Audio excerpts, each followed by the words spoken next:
will commence the meeting.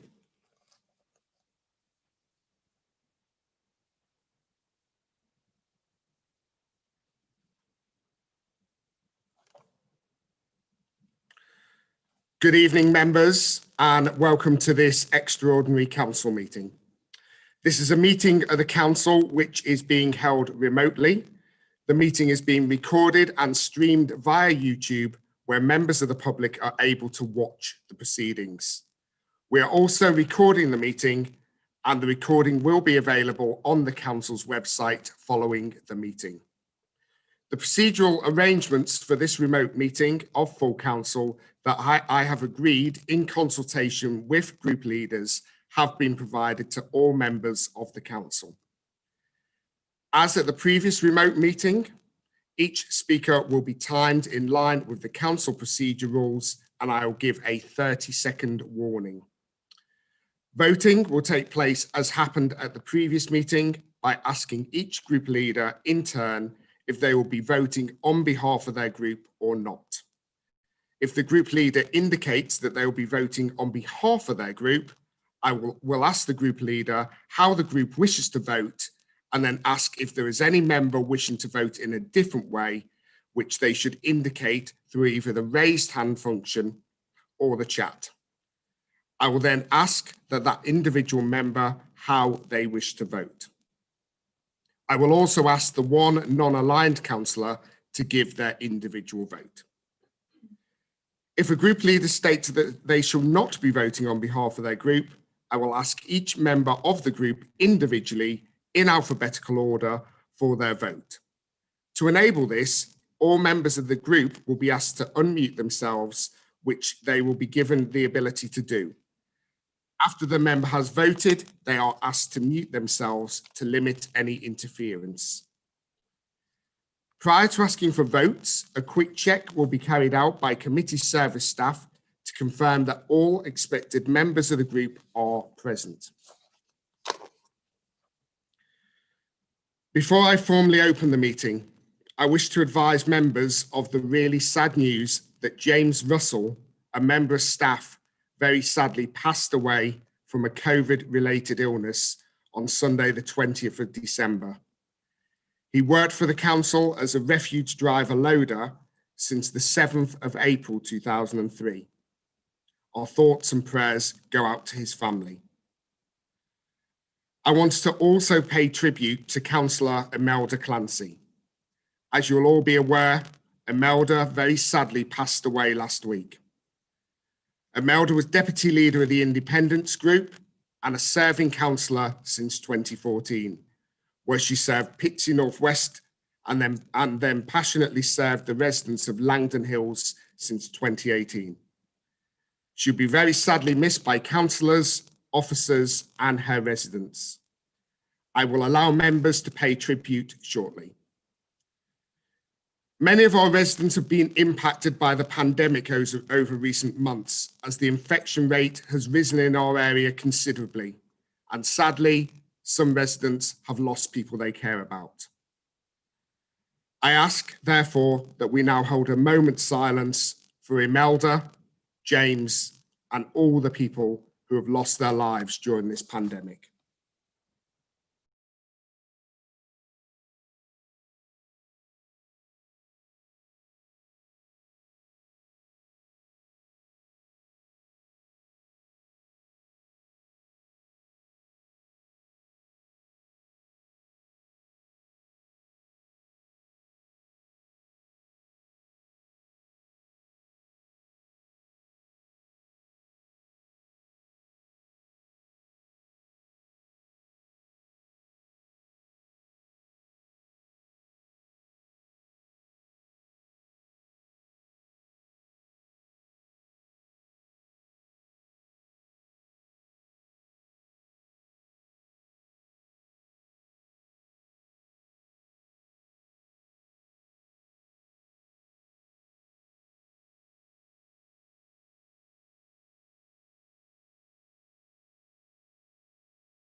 Thank you very much, members.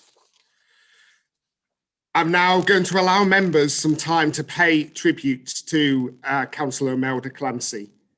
Councillor Smith has particularly asked everybody to celebrate Imelda's life and crack a joke. Imelda wanted everyone to be happy after the tough year that we'd had. If you'd like to pay a tribute, then please indicate in the chat box and I'll bring you in shortly. I'm going to say a few words firstly, then hand over to Councillor Smith, who would also like to say some words. The first time I met Imelda was when I was out campaigning on the trail down in Nevermain. And Kerry introduced us, and immediately I could see that she was a person that really wore a heart on her sleeve. She was the sort of person whom you just really get to know very quickly, and we hit it off. And we continued doing our separate little leafleting sessions, me with my Labour Party leaflets, and Imelda with her independence from the EU leaflets, a few steps behind each other, having a good old natter as we did it. She would always tell you it as it was, whether you liked it or not. Even the last time I saw her, not long before Christmas, she politely thanked me for my mayor's Christmas card. And then she paused. I thought, oh, here we go. However, she said, I wasn't very impressed as it looked like a child had drawn that picture. I took great delight in turning around and telling her that's because a child did draw that picture. And as per usual, we both burst into fits of laughter. Like many of us, her commitment to her work as a councillor was second to none, and she was very respected by the residents she served. Many have commented to me about how sad they are to hear of her passing. But we all know Imelda was known by another name, Kerry's mum. Many a time you would see Imelda vigorously defending Kerry in the chamber or backing him up after one of his speeches. Unless, of course, Kerry, you were asking to lift the guillotine. She weren't impressed then. But what was clear to everybody was she was proud of her son, and equally, you could really see how much Kerry cared for her. I personally am going to miss Imelda. I'm going to miss her energy. I'm going to miss that sharp tongue of hers and also a sense of fun. So sleep well, Imelda. Kerry, I'll hand over to you.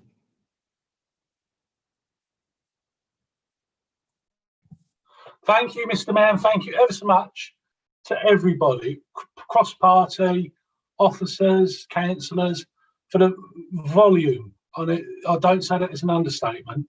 It's a genuine remark of the flow of passionate condolences for the sad passing of my mother. The words were, when I go, no doom and gloom. It's been a tough year, and she would particularly like to thank Mo Larkin and her husband John, because these last few days while she was with us, Mo and Imelda was permanently on the phone rabbiting about who would be at the funeral, this, that and the other, and it brought Mum to life, and it was really nice. And while I say Mo and John, John's in hospital fighting COVID and Mo is at home battling COVID. So in your prayers tonight, you can say a few words. Mum would be eternally grateful. I'd best give some background because it comes to us as a shock. About 8 weeks ago, Mum was complaining of gallstones, and she's had them for years. But unless the doctor gave it to her in blood that it was going to be keyhole, she was not going to have it done. So in the end, she saw the GP, sent her off for scans, and then the 22nd of last month, we saw rather helpful, pleasant doctor. I couldn't say anything more positive about her. Miss Lovett, and she told Mum that it was terminal. The bowel cancer had returned after the surgery in October of 2018, and the liver was riddled with bowel cancer that started growing there. And she gave Mum weeks and months. And she said, do what you want to do with it. If you want to drink, want to smoke, want to party, do what you like. Just be happy. So Mum and me come out of the hospital, and Mum went, that's good.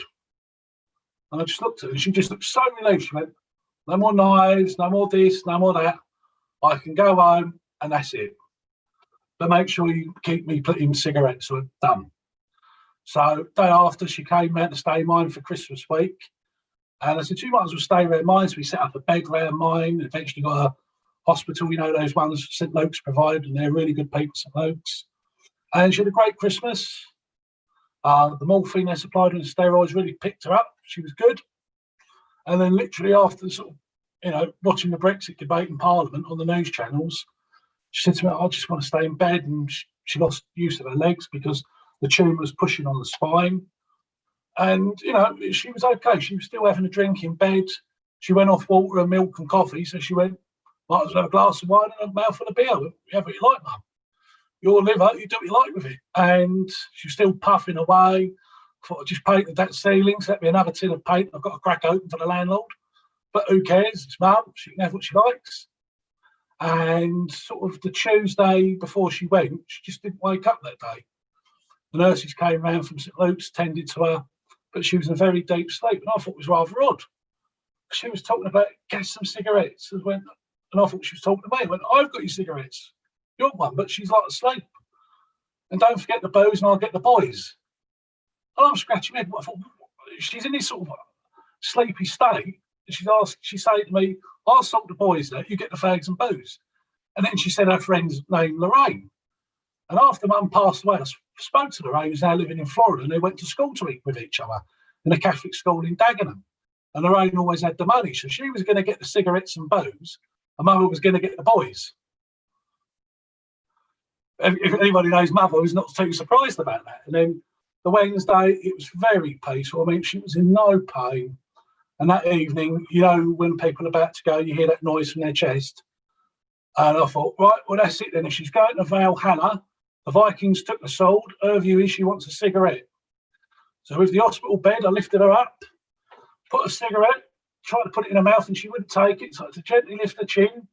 And between her teeth, the cigarette's there, and as she's breathing in, the cigarette's being taken in. I saw a little smile light up on her face. So I moistened the mouth, tried to put a little sip of wine there and a bit of morphine just to keep her comfortable, done more cigarette, and just rubbed her out and went, if you want to go, that's fine with me, we'll look after you. You, Wesley, the cat, everything will be fine. And it's weird, it was a week today, wasn't it?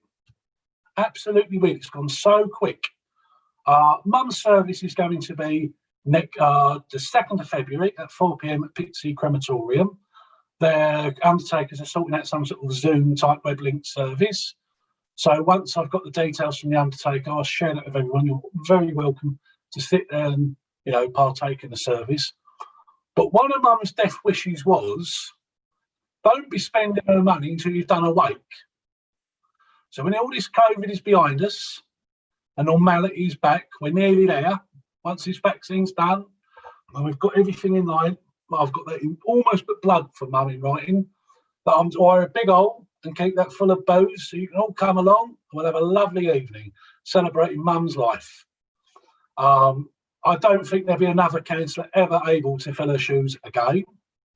She's enjoyed being a councillor, and she'd often speak after council meetings about members from all political sides about the niceties and the chats and the gossiping. She loved it and it kept her going. And I can't thank members enough for all your help and consideration. I understand that Mother had got on quite well with councillor dads. Not that the public would watch on YouTube and see that, but she did. And I have to say, that was a legacy Mum and councillor dads has left behind. When she had the operation in October 2018, there wasn't a precedent for dispensation for members who were ill. And now, working with councillor dads when he was the mayor, we have that dispensation. So any member, God forbid, is struck by cancer or another sort of serious illness, as a council, we can set them that precedent if they want a dispensation so they can get better and come back to council. And I think that's a wonderful legacy to leave for not only us, but all future members, because we all back each other. The public will watch us later tonight, knocking lumps and bits and pieces out of each other, but they don't see what happens when the meeting finishes. We all talk and ask nice questions. We're all civilised, swap Christmas cards. The public doesn't see that, but we all get on well. And one last thing I want to say is the thanks to Councillor John Scarola. On the Monday, before she passed away, Mum said, what am I going to do about licensing? You'll have to cancel the meeting. I went, no, we've got to get it done. She went, what's on the agenda? So we spoke through it, and she went, oh, do you reckon John would do it? I said, yeah, John would do it. She went, yeah, I know John would do a good job. And I watched that last night on the internet, and Councillor Scroller done a fantastic job, thrown into the lion's den of chairing the licensing committee. You done mother proud. Thank you, Councillor John Scroller. And thank you, members, and thank you, Mr. Mayor. Thank you very much, Kerry. Councillor Smith, and our thoughts are with you and with your family at this time. Councillor Dadds would like to pay his respects. Councillor Dadds. Thank you, Mr. Mayor. And following on from what Kerry said, his mum and I did correspond a few times whilst I was mayor. And whilst everyone sees the debates that we have at full council, actually, normally when we walk outside, we're all very courteous and polite to each other, as you would expect. But I wanted just to share that I received a letter from Kerry's mum when she was unwell. And she wrote to me, and I think it was quite personal, but I wanted to share it. And she wrote and said that that Kerry, her Kerry, had been a star. He'd without doubt been the best son in the world, and that she described how every day he would help her with all the chores, the house, nothing was too much trouble. And that she was extremely proud of him, and that she acknowledged that it took a toll on him, although he would never admit it publicly, but Mum knew. She said that that she loved him very much, and he knew that she knew that he didn't want to lose her. But she did joke with me and say the reason for that, of course, is that he wants help for delivering his leaflets. So she did see the funny side, and she said that he has the bulldog spirit and never wants to show weakness. But she said that that you meant the world to her and that you were her star. And she wrote that to me back in when she was poorly last time. So, and obviously we corresponded a couple of times, but I'm very sorry for your loss. She was always very kind to me, polite as we are to each other. And I just wanted to share that because I thought it was, when I received it, I thought it was a really lovely letter that I received. There were other things which I'm not sharing, but I wanted to share that. Okay. Thank you very much, Mr. Chairman, Mr. Mayor. Thank you, Councillor Dadds. Thank you. Let's bring in Councillor Callaghan.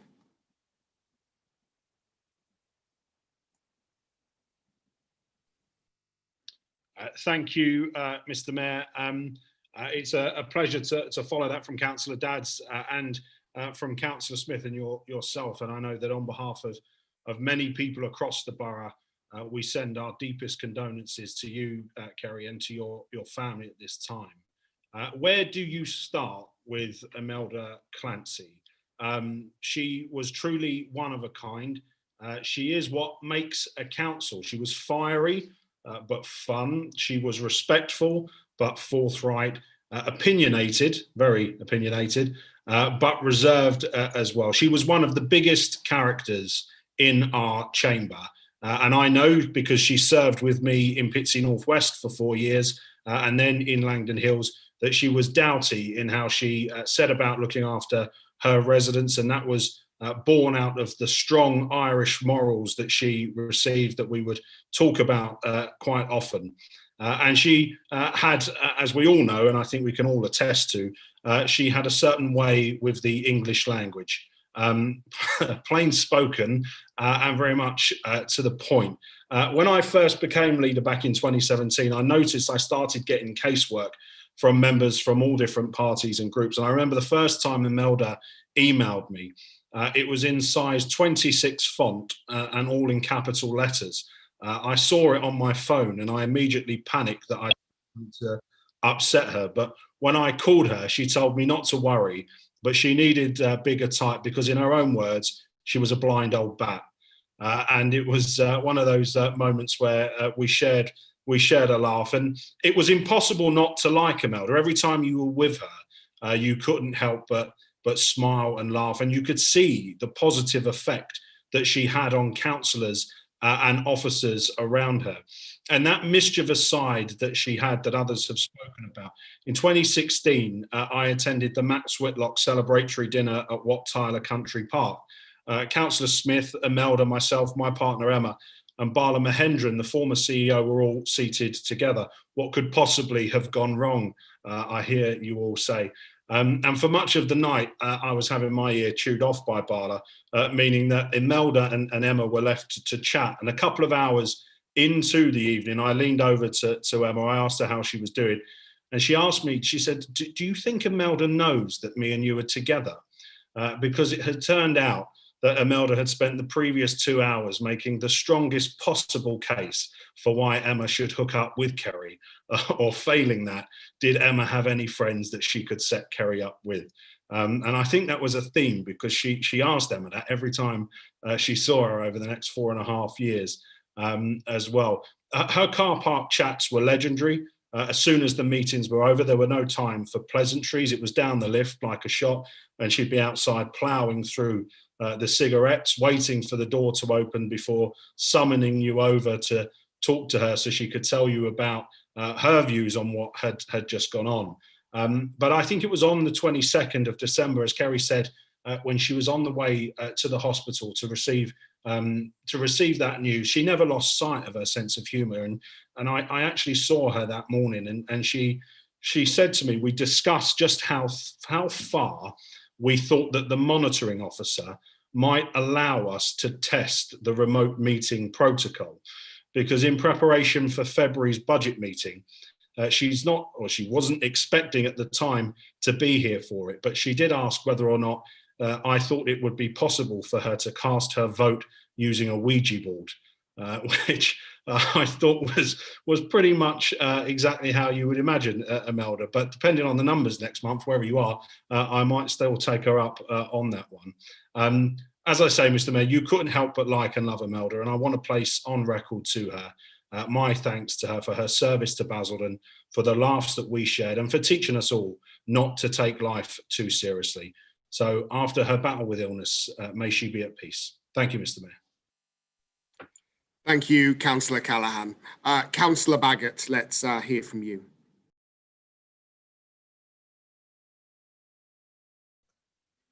Thank you, Mr. Mayor.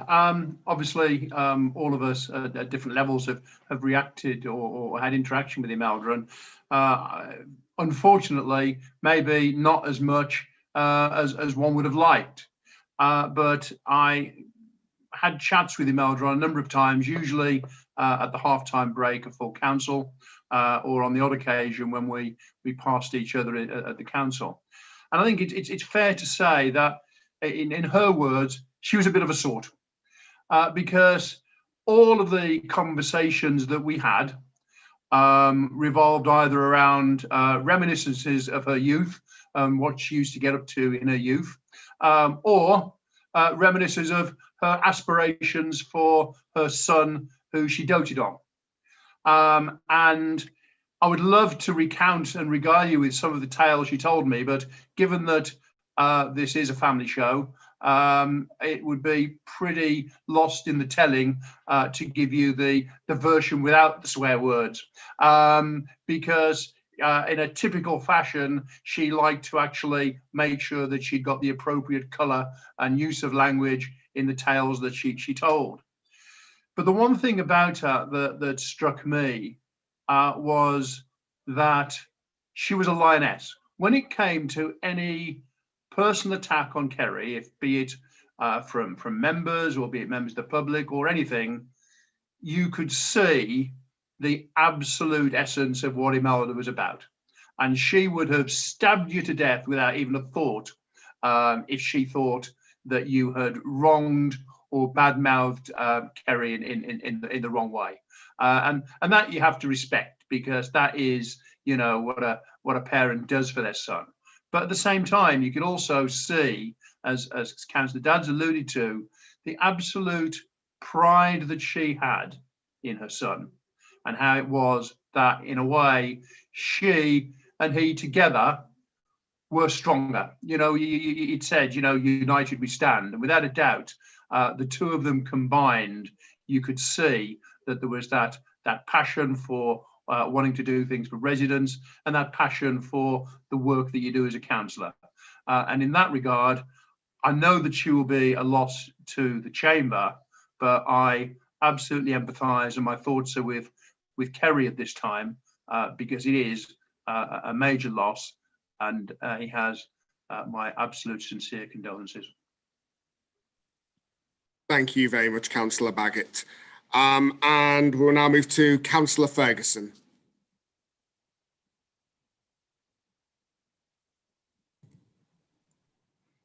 Thank you, Mr. Mayor, and I'd like to join yourself and everybody else that's also spoken in sharing my condolences with the Councillor Smith and all Imelda's family and friends at this time.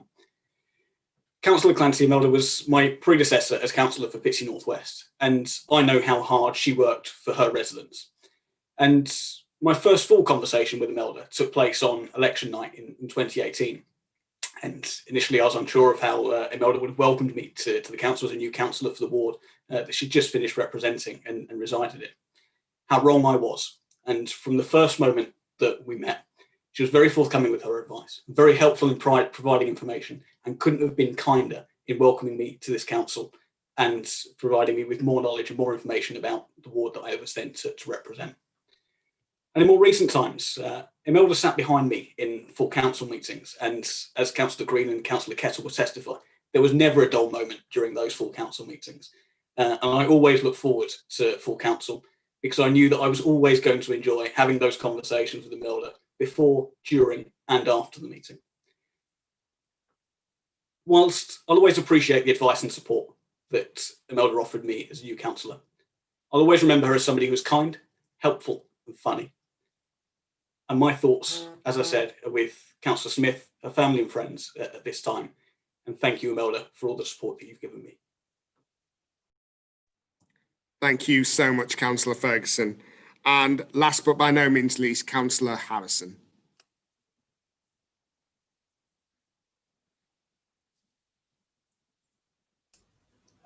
Thank you, Mr. Mayor. I first met Imelda when I got on the council in 2016. Her first introduction to me was, I'm Kerry's mum, because I knew Kerry already. And for a long while, I thought, Clancy, Kerry's mum, Smith, not sure about this. But in the end, I got on well with her. We disagreed on many occasions. So let's be fair. We argued, but the respect she showed for me, in my opinion, and I showed the same respect to her for her opinion. When the meetings in the early days, some members will recall, if you're on a meeting with Imelda, she used to say, I've got to leave about 9 o'clock. Kerry will remember this. And meetings would sometimes, it's a good ruse perhaps, they'd end quite efficiently just before 9. But they went on much longer afterwards in the car park, where we argued about things we'd perhaps disagreed with or agreed with previously at the meeting. She was a one-off. There's no doubt about that.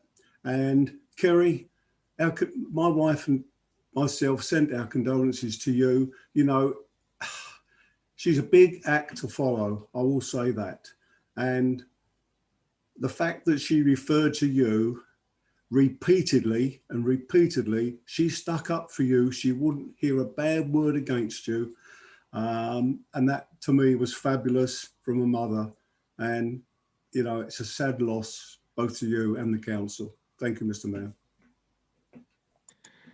Thank you so much, Councillor Harrison. And those tributes were wonderful. I think we've done Imelda proud. I'm sure you'd agree, Kerry.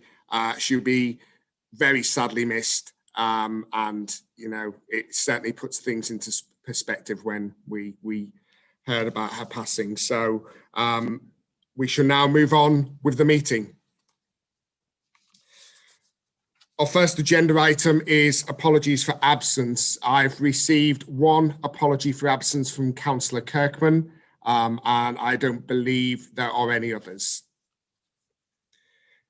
Agenda item 2, declarations of interest. Do we have any declarations of interest to be made by any members? Councillor Smith. Thank you, Mr. Mayor. The master plan obviously has reference to highways, and I'm an Essex County Councillor as well. Thank you, Councillor Smith. I will take a declaration of interest on block if County Council members are happy for me to in that regard. Are there any further declarations of interest? Fine, good, thank you. Agenda item 3 is announcements. I have a short announcement. Just before the new year, we launched the Keep the Lights On campaign through the Mayor's Charity Appeal Trust. The COVID-19 crisis has meant that thousands of jobs are at risk from the closure of restaurants and bars across Basildon. In addition, staff have suffered from a loss of supplementary income they could have received from tips and footfall during the festive period, which is historically the busiest time for this sector in the whole year. Those who are counting on the festive boost to help in their recovery from months of financial hardship are now pushed closer towards failure.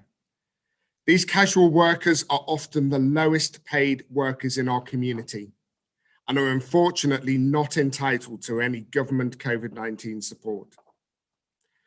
The campaign sets to bring together individuals and businesses through crowdfunding donations, with the proceeds going directly to those casual workers who have lost out most over the recent months, and we're going to give them out through grants. I'd like to personally thank our officers of the council who worked incredibly quickly in the lead up to and over the festive period to make this campaign possible. I'd also like to thank the trustees in the Mayor's Charity Trust Appeal and members of the Staffing Matters and Review Subcommittee who met over Christmas week to approve this scheme. I'd personally like to thank every single person and business who've made donations so far, with the total, including offline donations, currently standing at £20,793. And that includes an amazing £10,000 from Morgan Sindall, £5,000 from Swan Housing, £2,500 from Pinnacle, and £1,000 each from the Gerald MacDonald business and from our own Basildon Labour Group. Every pound helps, and donations are still being made via our website, basildon.gov.uk/keep-the-lights-on. So please, before the funding starts to be distributed by our revenues and benefits team, if any members of the public or any businesses out there see fit to donate, please give however little or however much you're able to. Thank you. I have a short announcement from the Deputy Mayor.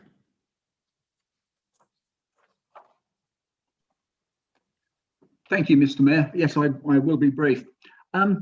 Cognizant of the huge debt of thanks and gratitude that we all owe the frontline workers at the various hospitals and other key frontline workers.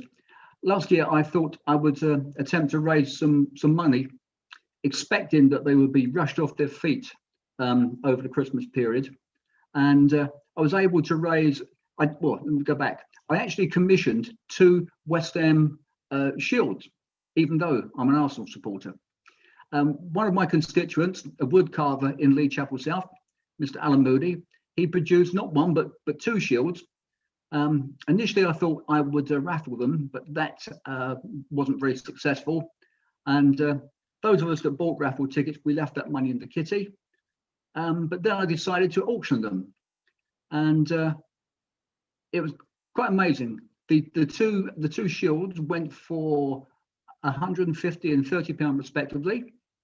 I rounded that up to 200. And while doing the shopping, one of our local large supermarkets, when they were told what this was for, they kindly donated £50 worth of goodies. It wasn't the most healthy of the food. It was things like Ferrero Rocher chocolate, tins of Fox's biscuits, Haribos, laces, and things of that nature. And one particular item, because the frontline staff are forever washing their hands get sore, and there was quite a few bottles of hand cream. So £250 worth of goodies went to Basildon Hospital just before Christmas. I delivered them into the safe area at the Polly Parrott building. And they went to, obviously, I hadn't thought of it, but you have to put things going into hospitals into isolation. But the nurse who received it, very gratefully, she said, this will be very kindly received by not only the frontline staff working over the festive period, but also for any children who are unfortunately in hospital at that time. So that was my update, Mr. Mayor. Thank you very much. Thank you very much, Councillor Fellows. I'm now going to hand over to the Leader of the Council, who's going to give us a COVID update. I would ask that you allow this update to be given. Many residents have tuned in to hear this update this evening, and I'm sure the Leader will be keeping this factual as always. So over to the Leader of the Council.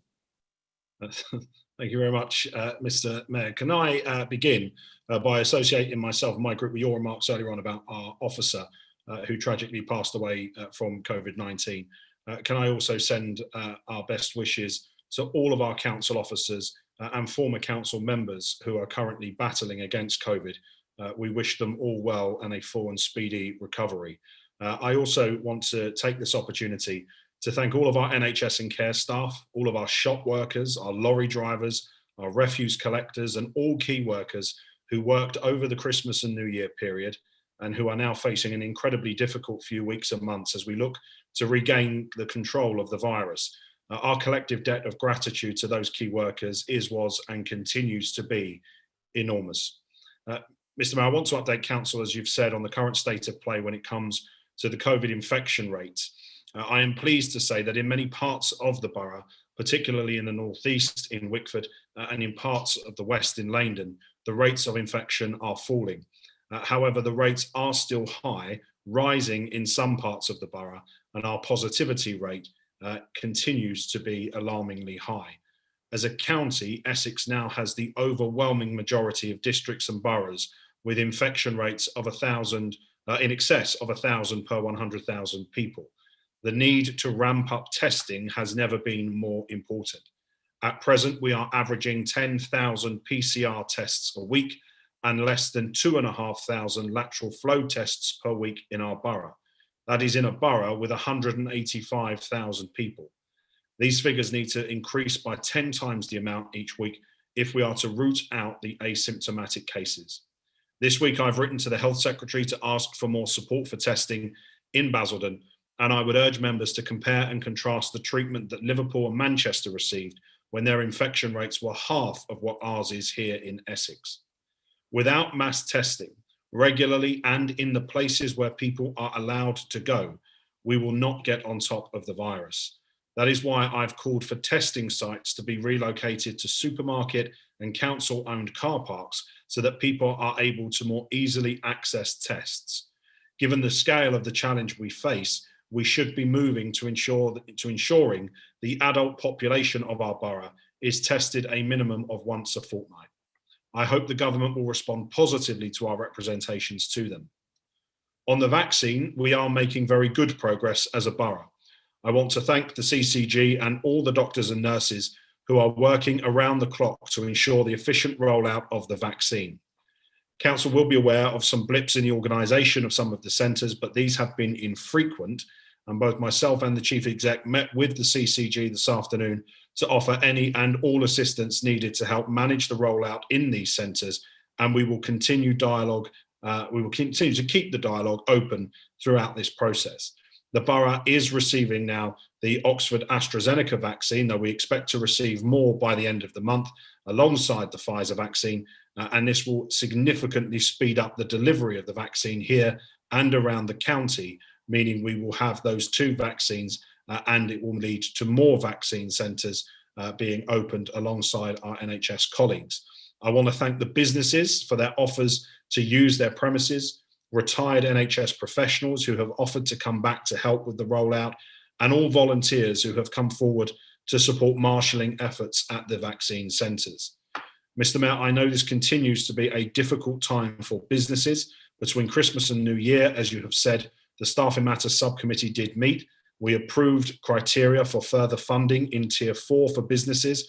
Over £1.5 million was given out in our ARG grants in the first window, and the second window is now open.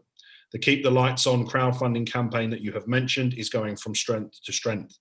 It is incumbent, however, on all councillors to direct the businesses in their wards to the Coronavirus Business Hub so that we can continue to support with the rollout of all funds and grants so that we can help businesses in the borough stay afloat and we can protect people's jobs. Mr. Mayor, I am optimistic about the months ahead. The vaccine is the route out of this longer term. And if we combine the rollout of the vaccine with a drastic increase in testing, then there is no reason to believe that Basildon will not return to some form of normality in a matter of weeks rather than months.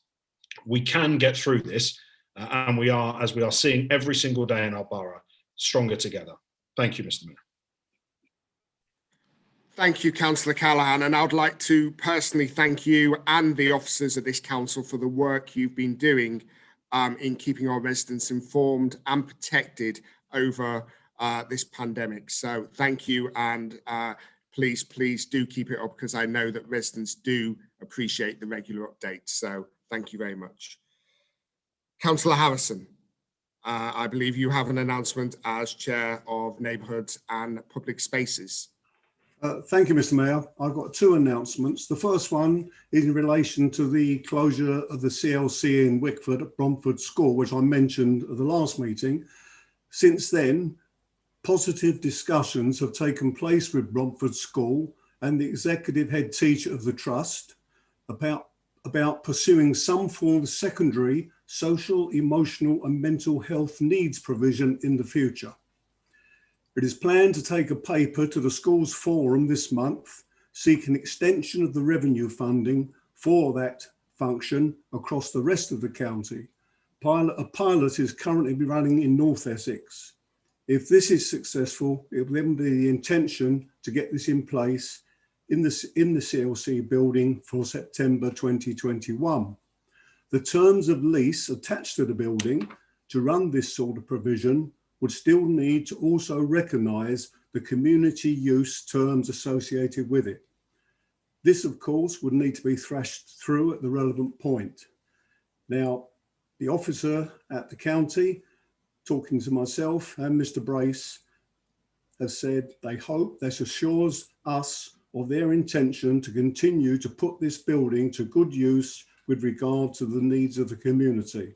And that will be very, very welcome to the people of Wickford who have been demanding that some action is taken.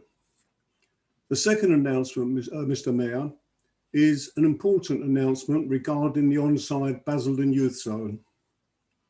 Onside are now in the process of asking for young people from across the borough between the ages of 13 and 19 to become members of the Young People's Development Group for the Youth Zone.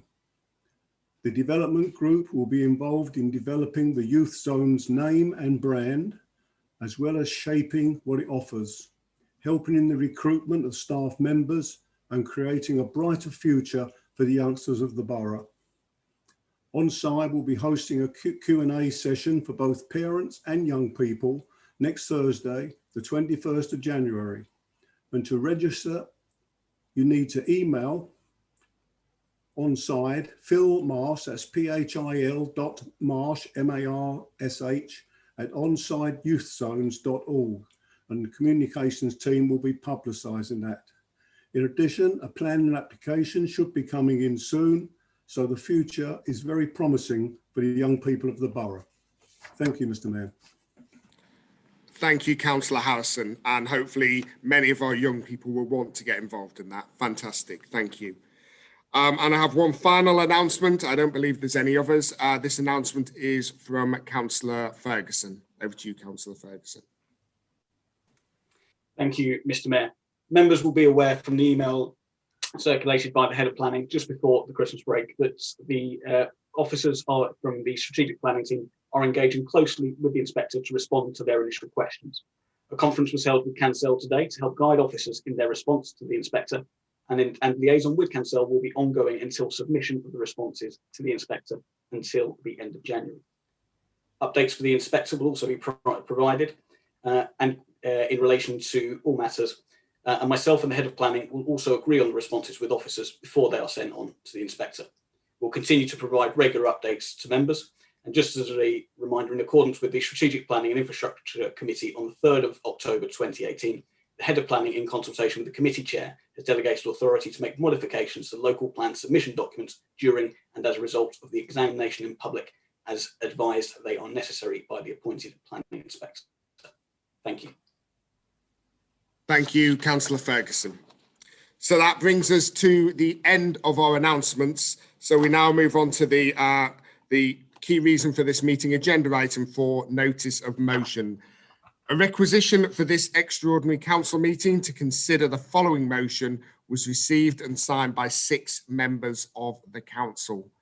I now call on Councillor Baggott to present the motion. You have 10 minutes, Councillor Baggott. Thank you, Mr. Mayor. The reason we brought this motion to council is because, as members are aware, the town centre master plan is an incredibly large-scale piece of work that has attracted significant public interest. Additionally, there have been questions raised in regards to the master plan in various forums that mean, from the reputation of the council's point of view, it is important to ensure that an assurance can be given both to members here and the public at large that all the procedures and processes stand up to professional standards. At this point, I want to make it clear, I am in no way suggesting at any level that I believe there's been any impropriety or mismanagement from members or officers. What I am saying is that there is a perception in the wider area that such might be the case. And therefore, this is an opportunity for us to show the public that we take the process and the probity of the council extremely seriously as members. What I intend to do now is go through the facts as I understand them, so that members are informed as to why we are requesting that this goes to a separate scrutiny committee set up for the purpose of ensuring that we can provide that reassurance to the public. In March of last year, early March of last year, I received a letter from a company called Kratos, who invited me to have a meeting with them on the basis that they had been engaged to get involved with aspects of the town centre master plan. At that particular time, I one moment, please, Councillor Baggott. I have a point of order from Councillor Callaghan. What procedural rules that on, please, Councillor Callaghan? Thank you, Mr. Mayor. Point of order in relation 4.116D. Just one moment, please. Yeah. Yes. Okay. Carry on, Mr. Mayor. I want us to be constructive here, and I want us to debate what it is that I think that the Conservative group are seeking to debate. However, I'm hearing in the opening remarks from Councillor Baggott tonight a speech that is talking about the Basildon Town Centre Regeneration Strategy 2020. That is different to a town centre master plan. On 5 separate occasions in the last 12 months, councillors have been advised of this. So I'm just checking with you, Mr. Mayor, whether or not you believe it is in order for the council to be debating regeneration strategies. There is one as well for Wickford, as alongside a master plan as well. But is it in order for us to be debating regeneration strategies when the motion talks about town centre master plan, which is a different policy document to the one that I think Councillor Baggott wants to talk about? Okay. Thank you, Councillor Callaghan. One moment, please. One moment.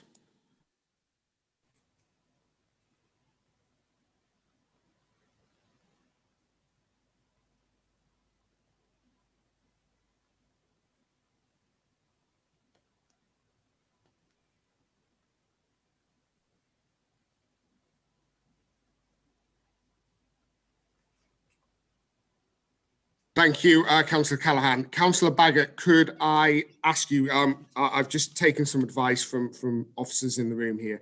Could I ask you to give some clarity in relation to what your motion is relating to?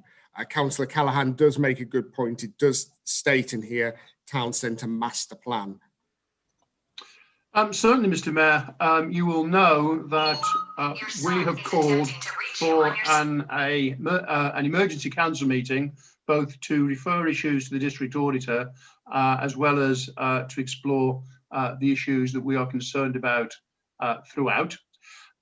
We were refused EGMs in the past, and eventually, having spoken to the monitoring officer, who I specifically went through at length as to what the concerns were, what the expectation was, and how we should proceed, and pointed out that as a professional officer, he should be guiding members if it's felt that it's just the wording of a particular motion in order to make sure that the end product is achieved.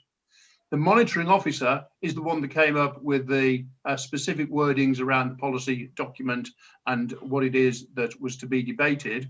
And it was the monitoring officer that we took advice from when this came to full council at the last full council meeting.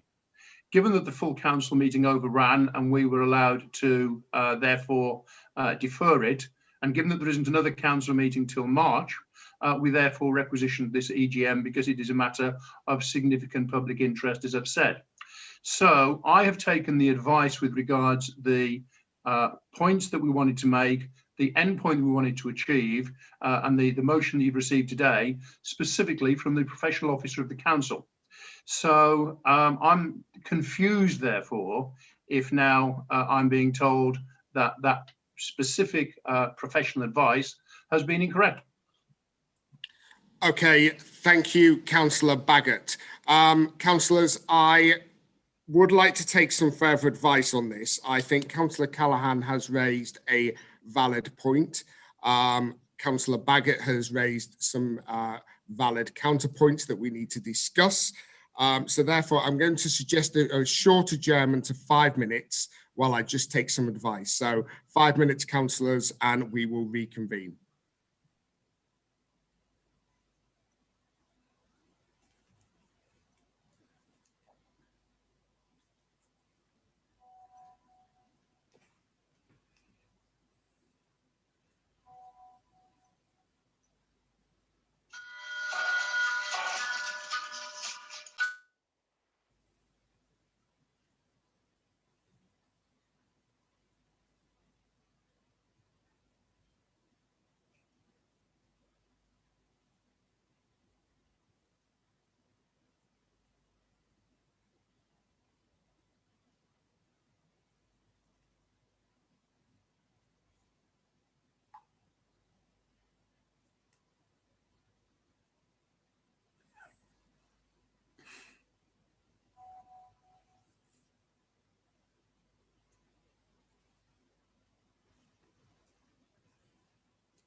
Okay, members, I'm going to reconvene in about 30 seconds.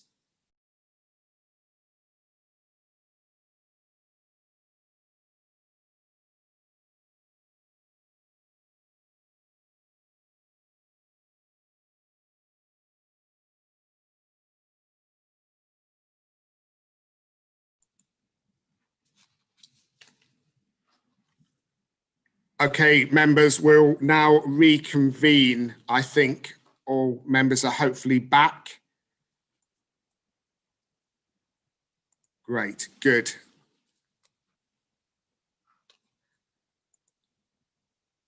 Councillor McGowan, I will come to you shortly. Councillor Baggott, is Councillor Baggott unmuted?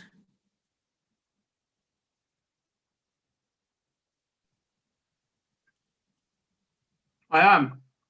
Good, thank you, Councillor Baggott. So, Councillor Baggott, I've just taken further officer advice, including from the monitoring officer, and that I can 100% see the confusion here, because the motion does very clearly refer to town centre master plan. In fact, it refers to that twice. Now, there are a number of town centre master plans, and there's also the town centre regeneration strategy. And I think it's very important for members in the room tonight to understand what we are actually debating here. So can you please just give us clarity as to what we are debating? Certainly, as I said before, and it does beg the question of why Councillor Callaghan is so keen to curtail any of this debate. Councillor Baggott, I'm not asking you, I'm asking you to please confirm what you wish to debate this evening. Is it which town centre master plan is it, or is it the Basildon Town Centre regeneration strategy? It is the Basildon Town Centre master plan, which the regeneration strategy around the Basildon Town Centre is intrinsically linked. The building of huge blocks of flats in the town centre, while is significant and part of regeneration, is also part of the master plan. To suggest that they're not is actually splitting hairs to the point of infinity. And what we want to debate is the whole process by which the town centre master plan has been put together, and that will, I would suggest, but I don't want to prejudge anything based upon a scrutiny committee that hasn't yet even been approved to be set up. It may even impinge and roll over to the regeneration project, because the two walk together hand in hand. Okay, so you would like to debate the 2020 Basildon Town Centre regeneration strategy? Combined with the master plan as well, yes. Because the 2012 Basildon Town Centre master plan? Not the 2012 master plan, the current process that is being conducted within Basildon Town Centre, that bring the blocks of flats into the town centre, that bring the supposed regeneration of the town centre, but to a point where what we have is developers springing up all over the borough without any form of ability to know. Councillor Baggott, if you could just pause for a moment. Councillor Callaghan has raised a point of order, which I apologise, Councillor Callaghan, for taking a while to come to you, but I just wanted to get clarity. Councillor Callaghan, what procedural rule is your point of order in relation to? Mr. Mayor, it's the same one, 16D. And if you can briefly explain your point of order. Listen, I have great sympathy with what Councillor Baggott is seeking to do, and I want to propose a way forward that will help him to achieve what he wants to do. You cannot confuse a master plan with a regeneration strategy. If we could, the Town Centre Revival Committee would have done a master plan, but they are different documents that give you different powers in planning, which we have been told on multiple occasions throughout the course of this year. It would be wrong for the council to debate a motion calling this a master plan when it is not, and that would give the wrong impression to the public that we have more powers than we otherwise would have. Now, I appreciate Councillor Baggott hasn't been present at a lot of these meetings, so he doesn't know that, but can I suggest that group leaders, alongside yourself, Mr. Mayor, we break into a room and have a quick discussion, because I want to propose a way forward that enables Councillor Baggott to slander me and everybody else that he wants to slander tonight in a way that is at least constitutional. Okay. Okay, Councillor Callaghan, I think I am going to adjourn for a further 10 minutes because I think it would be helpful.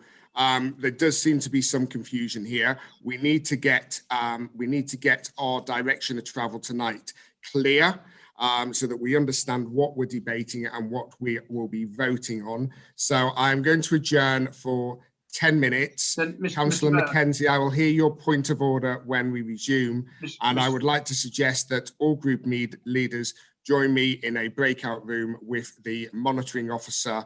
And is the head of planning present this evening as well? I believe the head of planning is present. So if I could have group leaders, the monitoring officer, chief executive, and head of planning in a breakout room, that'd be great. Thank you. Members will resume in 10 minutes' time.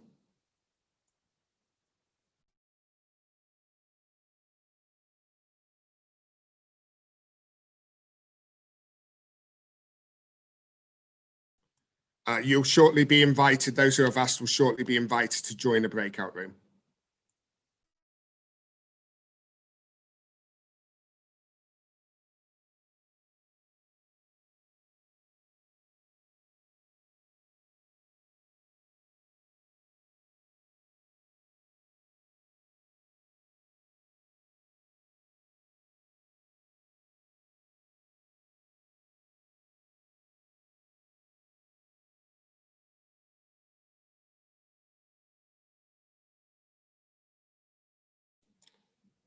Sorry, members, it does take Karina a moment or two to set up. Just one moment. Invite should be coming now. Sorry about the wait.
Okay, members, will reconvene in 30 seconds.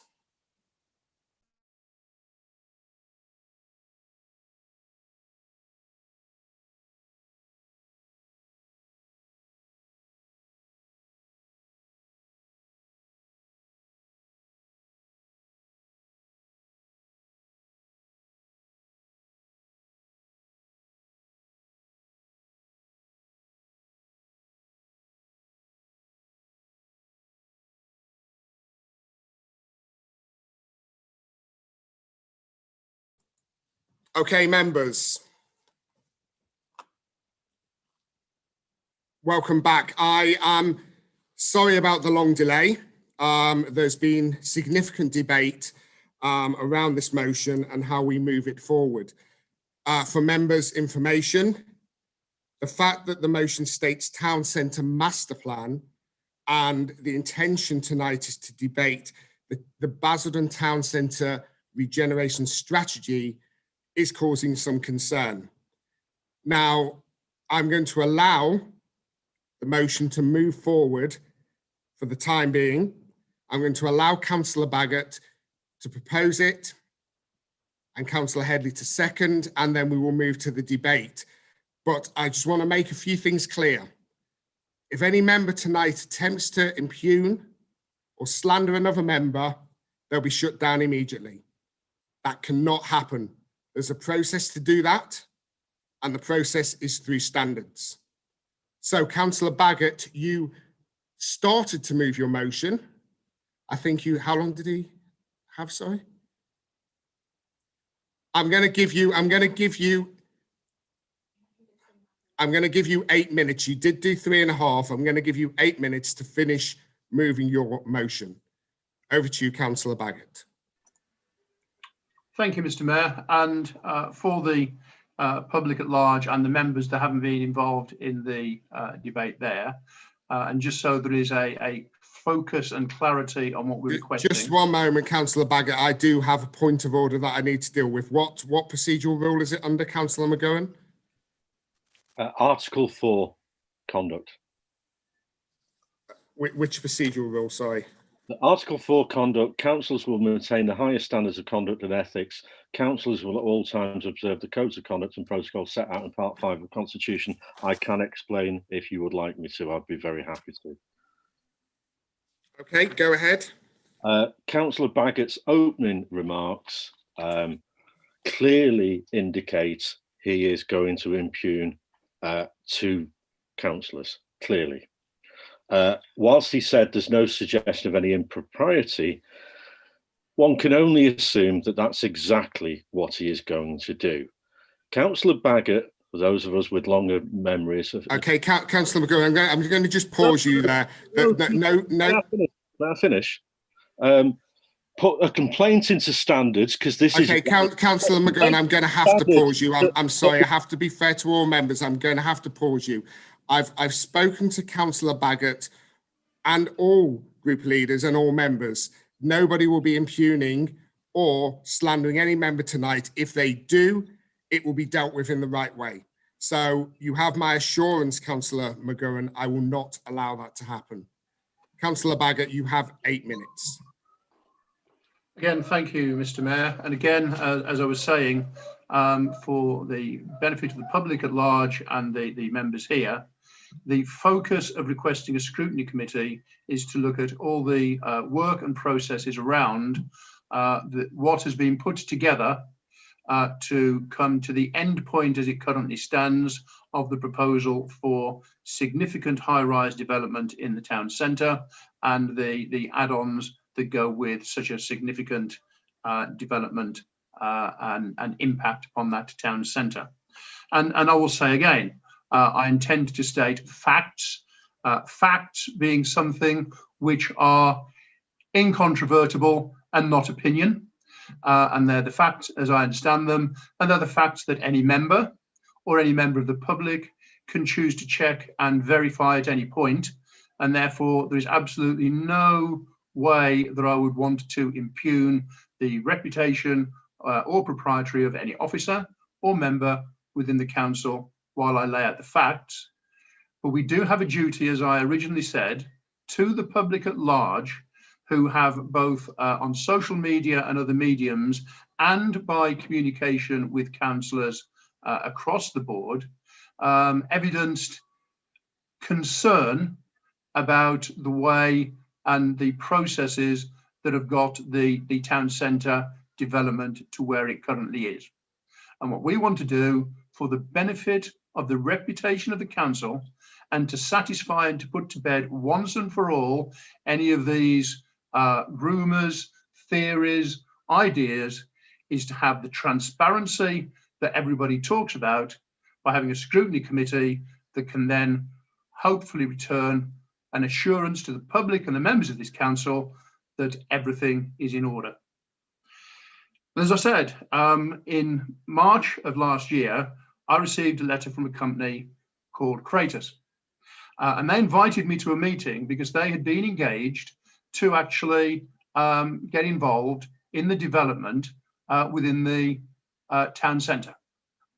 And I filed that away. It didn't really mean anything to me at that time until I had a briefing session with officers. And the briefing session with officers was to do with, and I'm not going to get into semantics, but it was to do with the progressing the development of the town centre and the amount of units that might be built, the scale of the build and everything else. And at that meeting, I did say that I'd received this letter and it did ring the bell. Did anybody know anything about it? Because I thought there might be. Just one moment, Councillor Baggott. I have a further point of order. What procedural rule, Councillor McGowan? Article 4, conduct.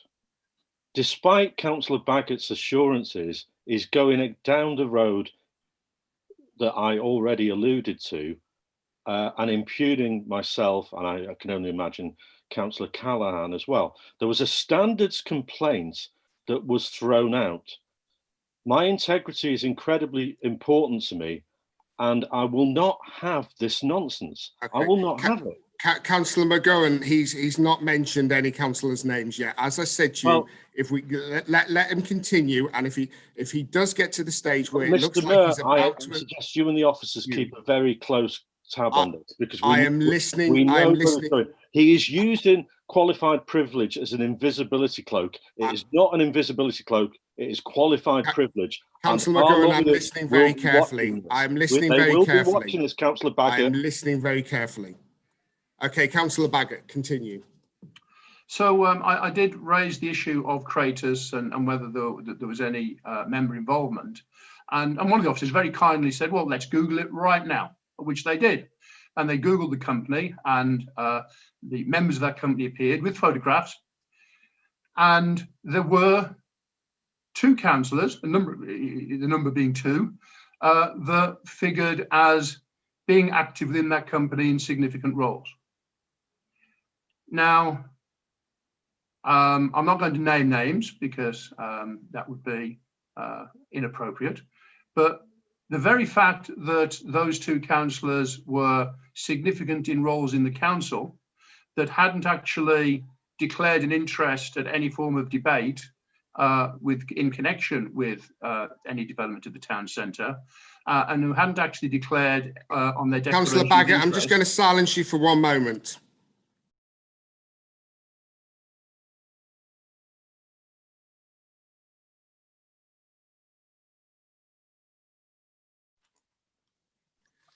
Councillor Baggott, I have been informed by the council's legal counsel that this has already been the matter of a standards debate that has been dealt with. If you continue, we cannot continue this conversation. If you continue moving down this line, I'm going to have to stop you speaking. It cannot be dealt with. It's been dealt with already by the council standards board. This cannot continue. It's already been a matter of a standards complaint. So you are free to continue with however much time you've got left, but you must move on from this track that you're going down. Okay, I have a point of order from Councillor McGowan. Councillor McGowan, are you happy that I've already dealt with that point of order? Mr. Mayor, I'm very happy. Thank you very much. You dealt with that very well. And Councillor Harrison, you have now raised a point of order. Mr Mayor, on the same basis, on the same number of Councillor McGurran. Councillor Bagot has now cast a doubt over every member of this council by now saying there's 2 councillors involved in something. Now, that could be me, it could be Councillor Buckley, it could be anyone on this meeting, and that is outrageous. I agree with you, Councillor McGurran, and Councillor Bagot. Sorry, Councillor Harrison, not McGurran. Councillor Harrison, not McGurran. And Councillor Bagot, you must stop this line immediately because it's extremely damaging to every member on this council. Mr. Mayor, I take that on board and thank you. I will therefore, for the record, as a matter of fact, state that I did put in a standards complaint against Councillors Callaghan. Okay, I've muted Councillor Bagot. Just one moment, please. I'm going to speak to the officer in front of me.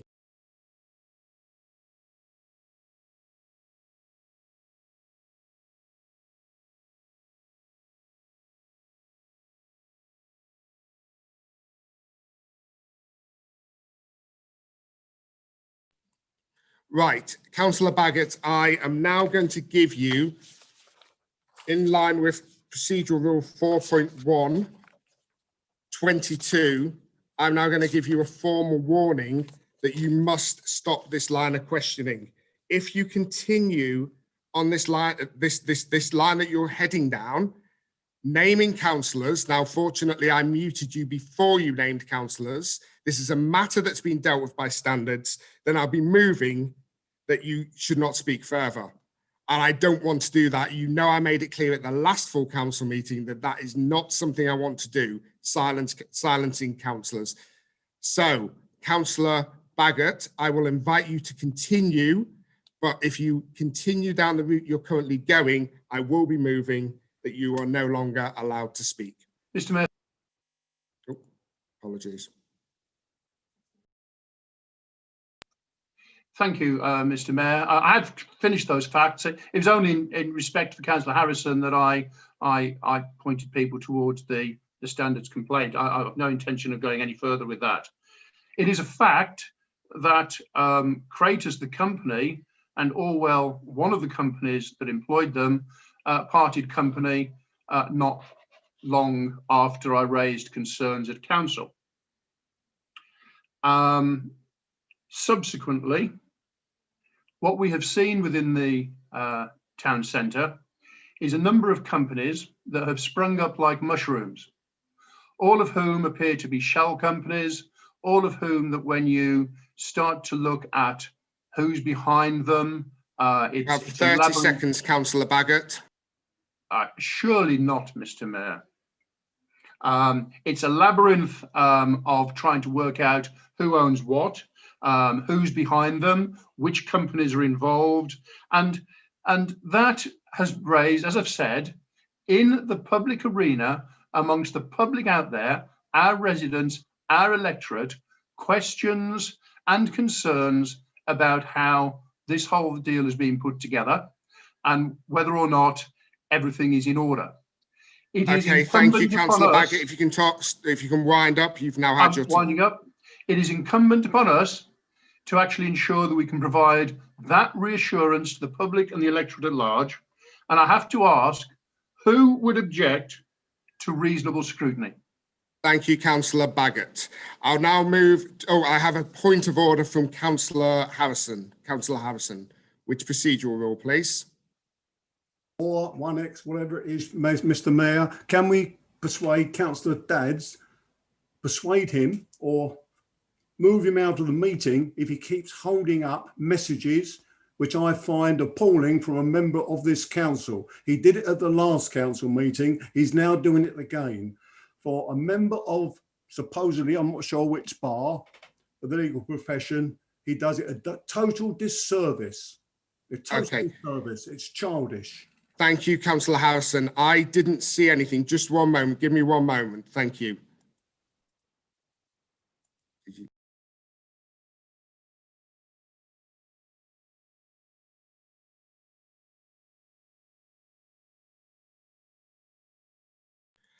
Okay, Councillor Dadds, I've been informed that you've been holding up signs during that speech. Yes, those sort of signs.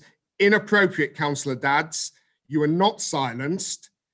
Put your piece of paper down. If you want to continue misbehaving during this meeting in that way, as a councillor of this council, representing your members, I too am now giving you a formal warning. So please stop that behaviour. Otherwise, I will once again be moving to 22B.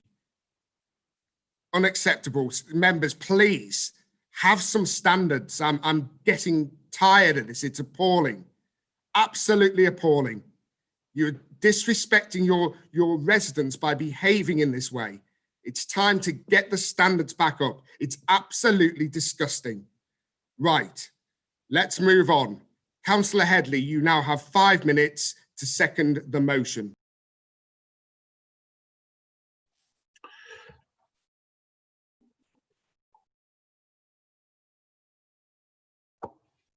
Thank you, Mr. Mayor. I'll try to do my best not to incur a point of order or any admonishment from other members. So I will try in seconding this motion to be as brief as possible. I do not believe that there is any dissent from the view that Basildon Town Centre is long overdue for regeneration, and in some respects this equally applies to Wickford.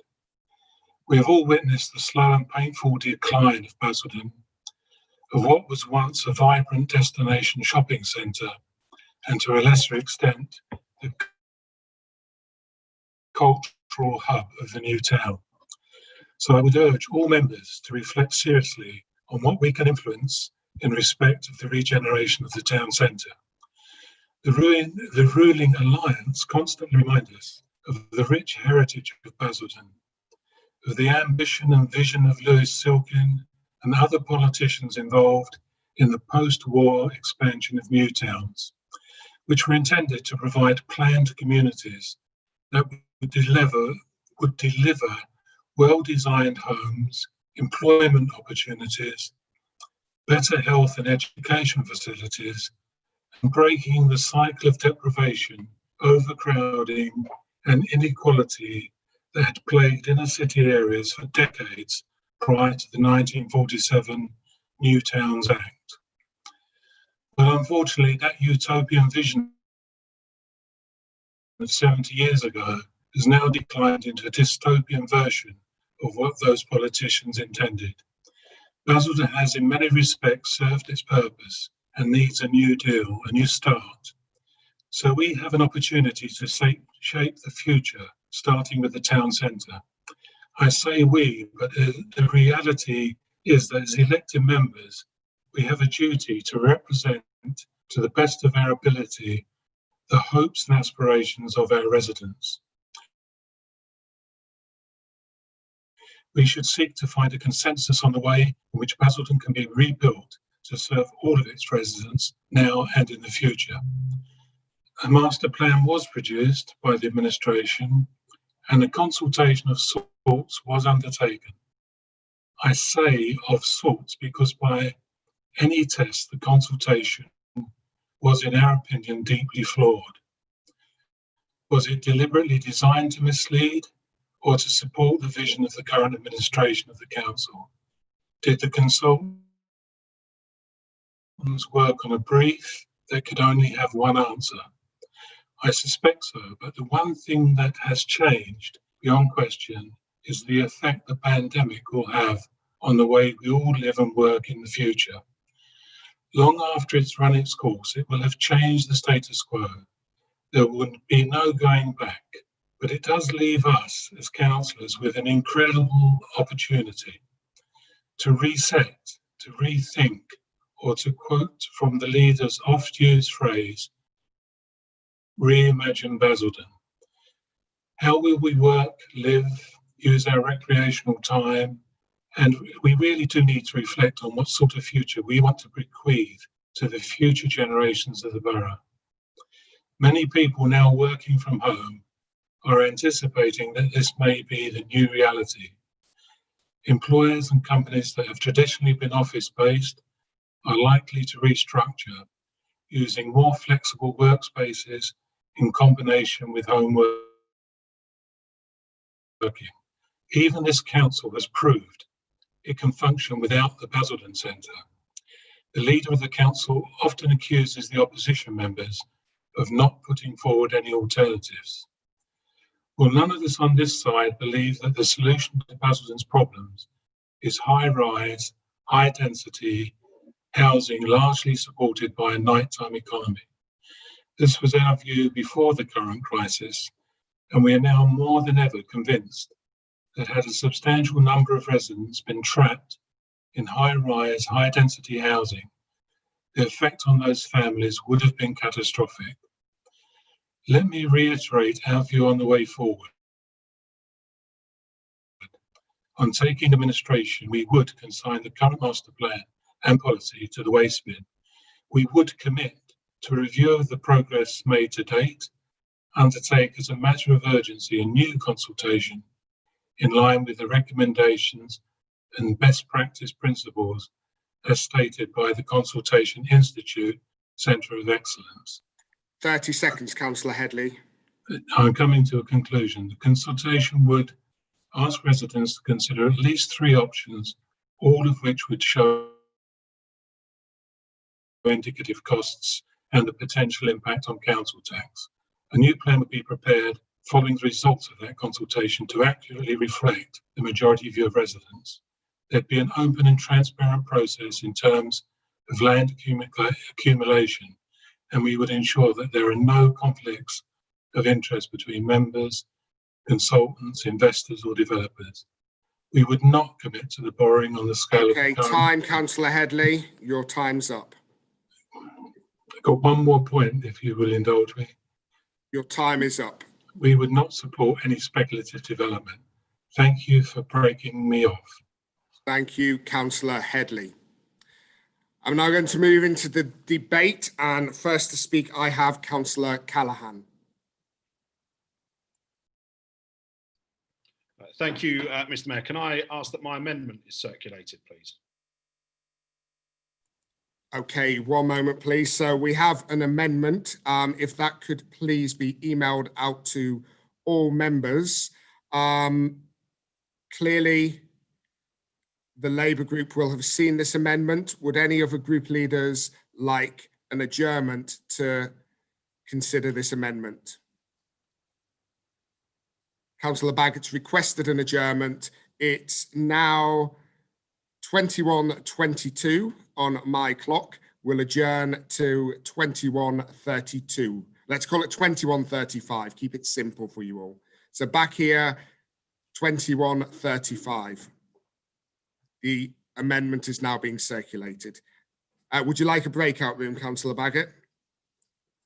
Okay, Karina will arrange a breakout room for you.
Okay, members, we are still waiting for the Conservative group to come back, but I did say 21:35, so we will be recommencing shortly.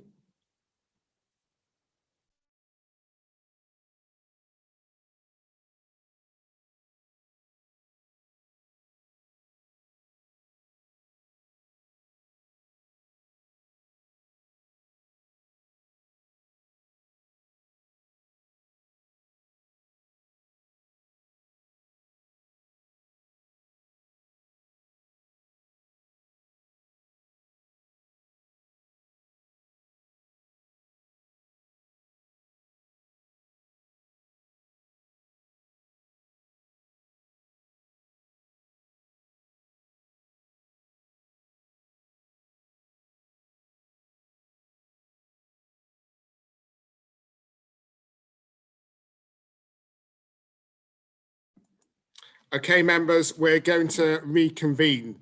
So I'll now hand over to Councillor Callaghan. Councillor Callaghan, you have 5 minutes to move your amendment. It would be helpful if we could put this on the screen, please. If somebody could display it for us from committee services. I think you have a point of order as well, Mr. Mayor. I'll deal with the point of order as well. Councillor Dad's point of order, just before we put the motion up. Okay, that's fine. Councillor Dad's, if you could confirm which procedural rule it's under, please. Yes, 16F1. 16F1. One moment, please.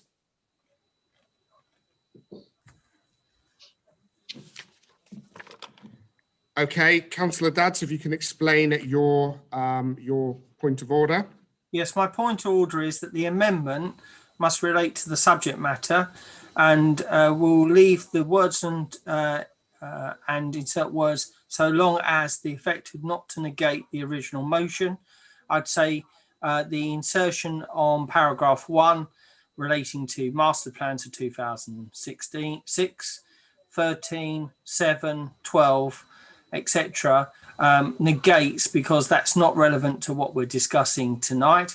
And in relation to the last paragraph regarding and 5 and 6, it removes the scrutiny committee, which the motion is centrally around openness, transparency and scrutiny of the concerns raised in paragraph 1, means that it's completely negated the original motion and therefore not valid. Thank you very much for your point of order. I won't be upholding it, Councillor Dadds. I have already dealt with this matter with the monitoring officer and other officers today, and we're all in agreement that as the original motion was so loose in its nature, that this is relevant to the subject matter of the motion and it doesn't negate the motion. So I'm confident that this is a valid amendment and therefore we shall move on that basis. I have a point of order from Councillor Baggott. Which procedural rule, please, Councillor Baggott? 16H. 16H. One moment, please.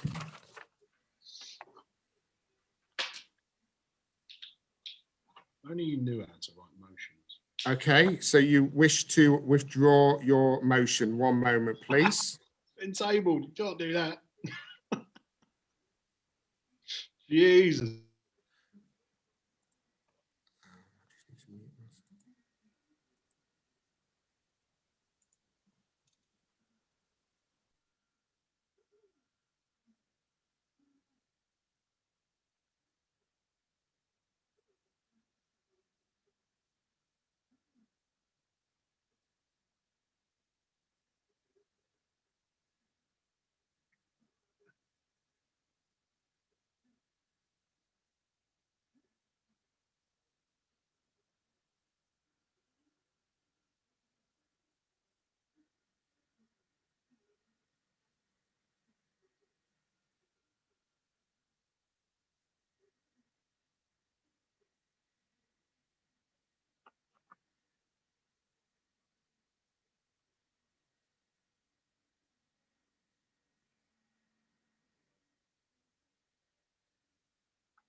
One moment, councillors, we'll be with you very shortly.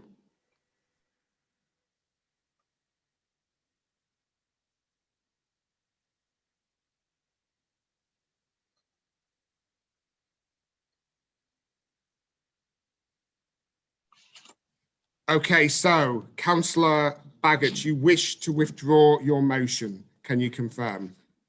Mr. Mayor, yes, on the basis that the amendment is just a wrecking amendment, and on the advice of officers in the closed session about how and what damage might be caused to the local plan, this amendment clearly could cause such damage. So on both of those reasons, the main one being the refusal to accept scrutiny, I withdraw formally the motion.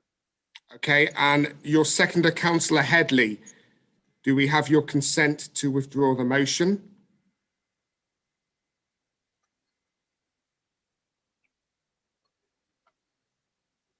If we can unmute councillor Headley, please. No, I couldn't unmute.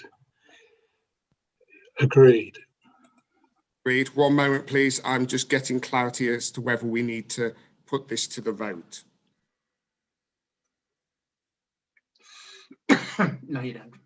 In the meantime, if I can ask members to please respect the use of chat.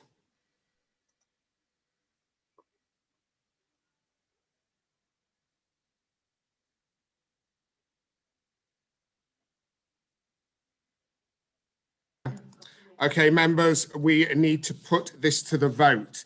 So I move firstly to councillor Baggott on behalf of the Conservative group. Councillor Baggott, do you wish to vote on behalf of your group? Mr. Mayor, can I just clarify under what part of the Constitution it says it goes to a vote when the Constitution is quite clear that the mover and the seconder can withdraw an amendment at any time, and it does not say there needs to be a vote? The meeting's So- consent will be signified without discussion. The meeting needs to vote on this. So Can you members confirm need which to officer vote. has told you that, please, Mr. Mayor? I have been told by the monitoring officer.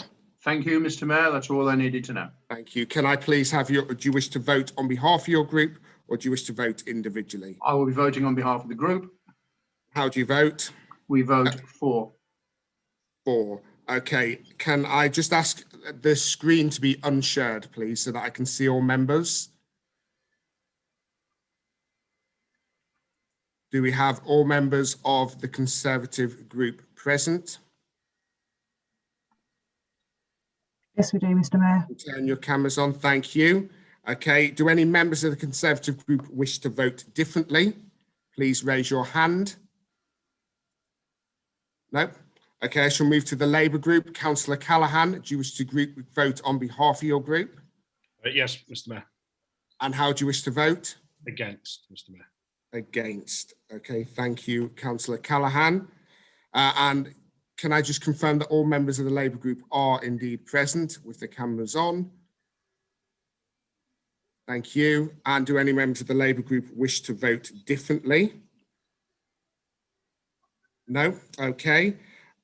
Councillor Smith, do you wish to vote on behalf of your group? You do. If you can unmute Councillor Smith, and if I will be voting on behalf of my group, and we shall be voting against.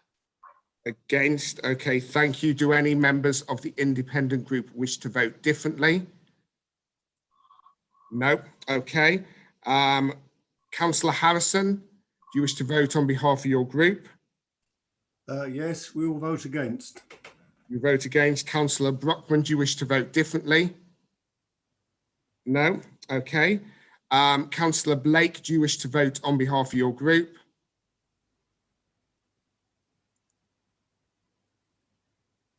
Vote for myself and I vote for. You vote for. Thank you, Councillor Blake. And Councillor Hollyman, how do you wish to vote? Just need you to unmute, please, Councillor Hollyman.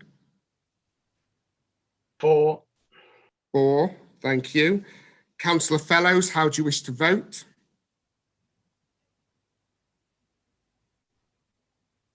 I will vote against, Mr. Mayor. Against. Thank you, Councillor Fellows. Just one moment, please.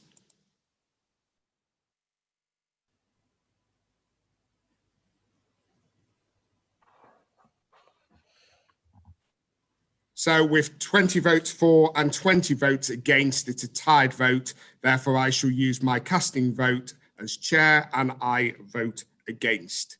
Councillor Callaghan, if you'd like to move your amendment, you have 5 minutes. Thank you, Mr. Mayor. What an extraordinary set of circumstances that we have a motion tabled in December. We have a motion tabled at great cost to the taxpayer tonight in an extraordinary council meeting. And then they... One moment, please, Councillor Callaghan. We have a point of order from Councillor Baggott. Councillor Baggott. Be a lot more of this tonight. Which procedural rule is it under, please, Councillor Baggott? 16D. 16D, one moment. Okay, and would you like to explain your point of order? I can't see how it's relevant, but if you'd like to explain. For the reputation of the council and based on the conversation that was had at the meeting, the breakout meeting that you were at, Mr. Mayor, I seek assurance from the head of planning and also legal counsel that are here today that their view on their concerns about what may or may not be said doesn't apply to this amendment. Councillor Baggott, I've already sought that assurance from officers when this motion amendment was presented. So I'm chairing this meeting. I've sought assurance. Mr. Mayor, the concern was only raised half an hour ago. So how could you possibly have shared something that officers only raised half an hour ago? Which even the monitoring officer was unsure about what the point was. One moment, Councillor Baggott.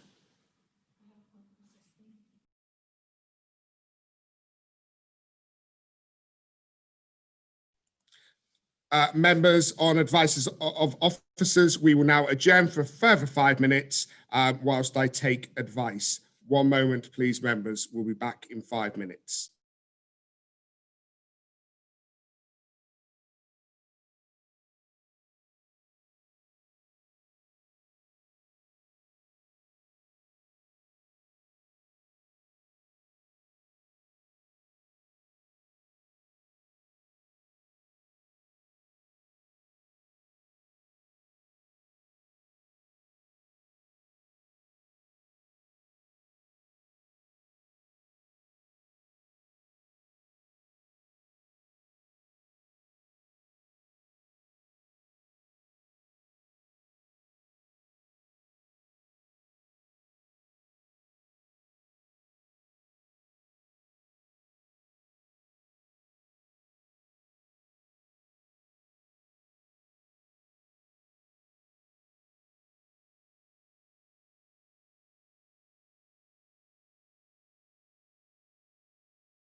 Members will be reconvening in 30 seconds.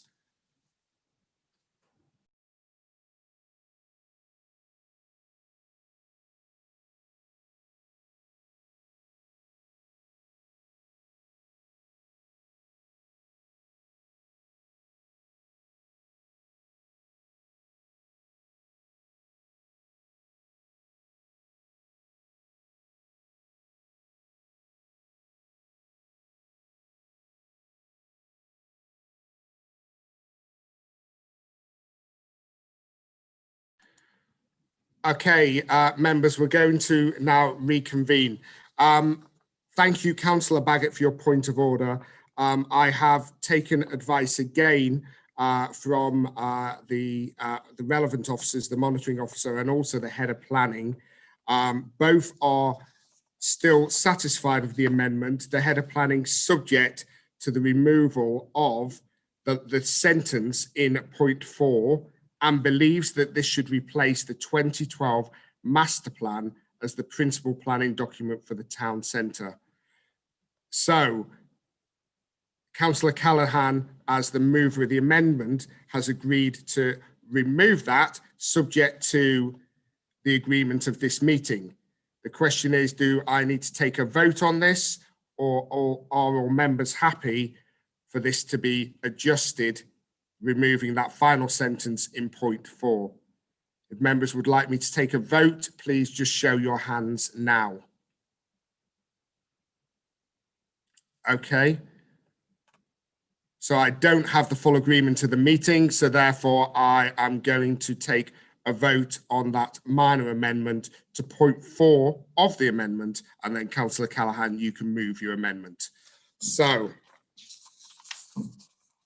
start with the Conservative group. Councillor Baggott, would you like to vote on behalf of your group? No, on this, I will vote for myself only. Fine. How would you like to vote? I vote against. Against, okay. And if we could now unmute all members of the Conservative group. Councillor Allen, how do you vote? You need to unmute firstly, Councillor Allen. Same as Councillor Baggott. Against. Councillor Buckley, how do you vote? Against, Mr. Mayor. Against. Councillor Dadds, how do you vote? Against, because the motion amendment. Just a vote, is, thank you, Councillor Dadds. Councillor Headley, how do you vote? Cut him off. Against. Against, thank you, Councillor Headley. Councillor Henry, how do you vote? Against. Against, thank you, Councillor Henry. Councillor Hillier, how do you vote? Against. Against, thank you, Councillor Jeffrey, how do you vote? Against. Thank you, Councillor Lawrence, how do you vote? Against. Against, thank you, Councillor Mackenzie, how do you vote? Against.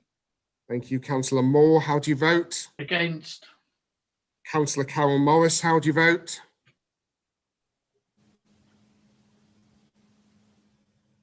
Councillor Carol Morris, how do you vote? Against. Against, thank you. Councillor Don Morris, how do you vote? Against. Thank you. Councillor Rimmer, how do you vote? Because the amendment doesn't How go do you far vote, enough, Councillor Rimmer? I vote against. Against, thank you. Councillor Sargent, how do you vote? Against a wrecking motion. Thank you. Councillor Schrader, how do you vote? Against. Thank you. Councillor Sullivan. Against.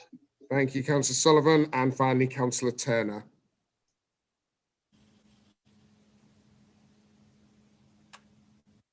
Councillor Turner, how do you vote? Yeah, I'll be voting against this sham, Chairman. Thank you, Councillor Turner. Okay, so that's 18 votes against from the Conservative group. Councillor Callaghan, do you wish to vote on behalf of the Labour group?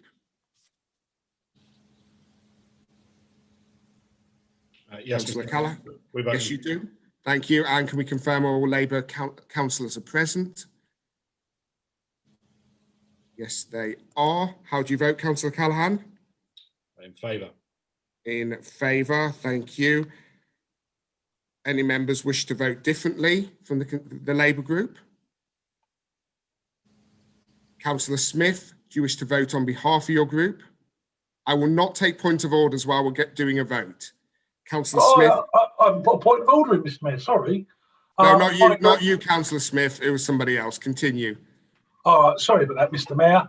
My group shall all be voting the same because we all sing on one same hymn sheet and we're voting in favour. In favour, and do any members of the Independence group wish to vote differently? No. Councillor Harrison, how do you wish to vote on behalf of your group? Yes, we vote in favour. In favour. Councillor Brockman, do you wish to vote differently? No. Councillor Blake, how do you wish to vote on behalf of your group? No, I vote behalf myself and I abstain. You abstain, thank you, Councillor Blake. And Councillor Hollyman, how do you wish to vote? Yeah, I'm going to abstain as well. Abstain as well. Okay. Councillor Fellows, how do you wish to vote? I'm in favour, Mr. Mayor. In favour, thank you. One moment, please.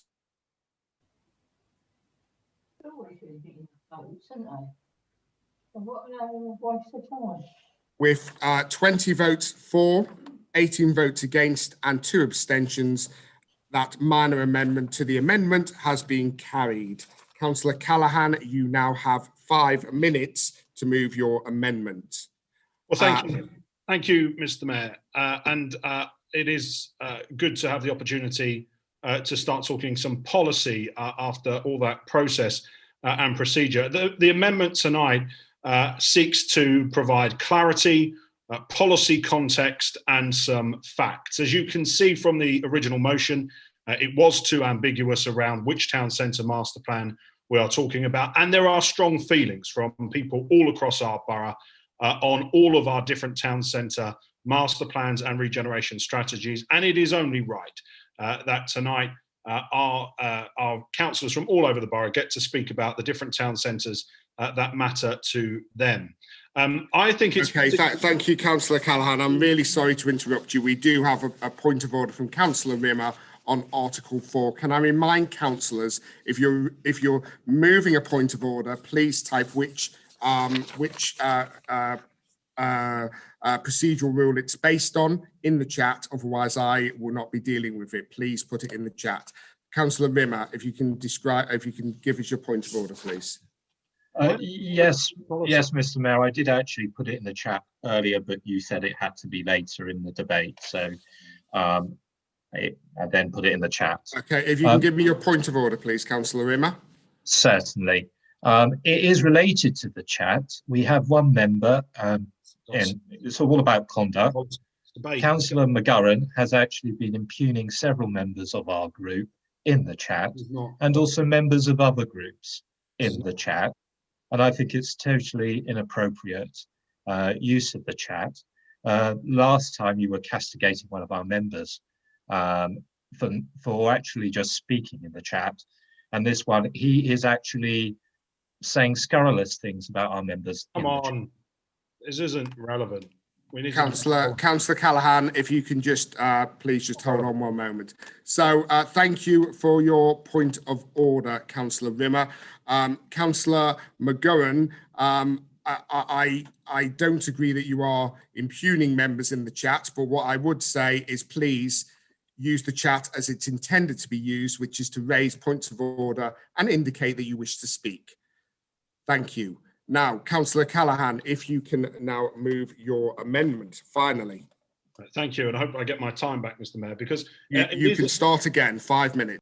Well, thank you very much indeed. It is vitally important, Mr. Mayor, that we debate this tonight as a policy principle. I wanted us to have the debate tonight on not just the regeneration of Basel, but all of our town centres, and I welcome the opportunity to do it because this is a pivotal moment for our borough. And as we stand on the cusp of a major recession, this is a huge opportunity to create jobs, to get people working, to support our local supply chain. And it is incredibly important. I have to say, I find it incredible that we are still, as we are into the committee system years now, 4 years into the committee system, and yet still there are questions about scrutiny. And I want to really understand why it is that the leader of the opposition doesn't trust his own councillors when it comes to scrutiny at our committee systems, at those service committees. Why doesn't he trust his deputy leader and other members? Because when you look back over the facts, as we've heard tonight, there have been 8 separate town centre revival committees. Councillor Headley talked about consensus. The opposition voted with the administration in every single vote, in every single meeting, all the way through until May of this year when it came to the town centre. There have been 5 weeks of scrutiny for all members to turn up, to grill officers, to talk to officers, and to speak to those experts. We insisted that every single planning application must be a public pre-application. Compare and contrast that. Compare and contrast with what the Conservatives running the county council did when it came to the waste plant they want to build in Pitsea, where they kept it a secret for the best part of a year. We insisted that every single developer must be upfront and honest with the public and with members about their intentions before they got to a statutory planning application. Then when you look at the fact we've had 35,000 views of our webcasting, keeping up with what we've been doing at that committee. There have been more than 15 public consultations about the master plan, about the planning applications coming forward. There has never been a more open and transparent process when it comes to regeneration than the last 18 months of this council, both in terms of Basildon and in terms of Wickford. And I think it's interesting to hear tonight from Councillor Headley when he talks about the alternative, that I lambast the opposition for not having an alternative. Simply coming on here tonight and saying our alternative is we're going to scrap your plan is not an alternative. That is not recognising the scale of the problem that we face with the regeneration. So let's be clear. There is £600 million of private sector money that is on the table that we are ready to push the button on and to say go with.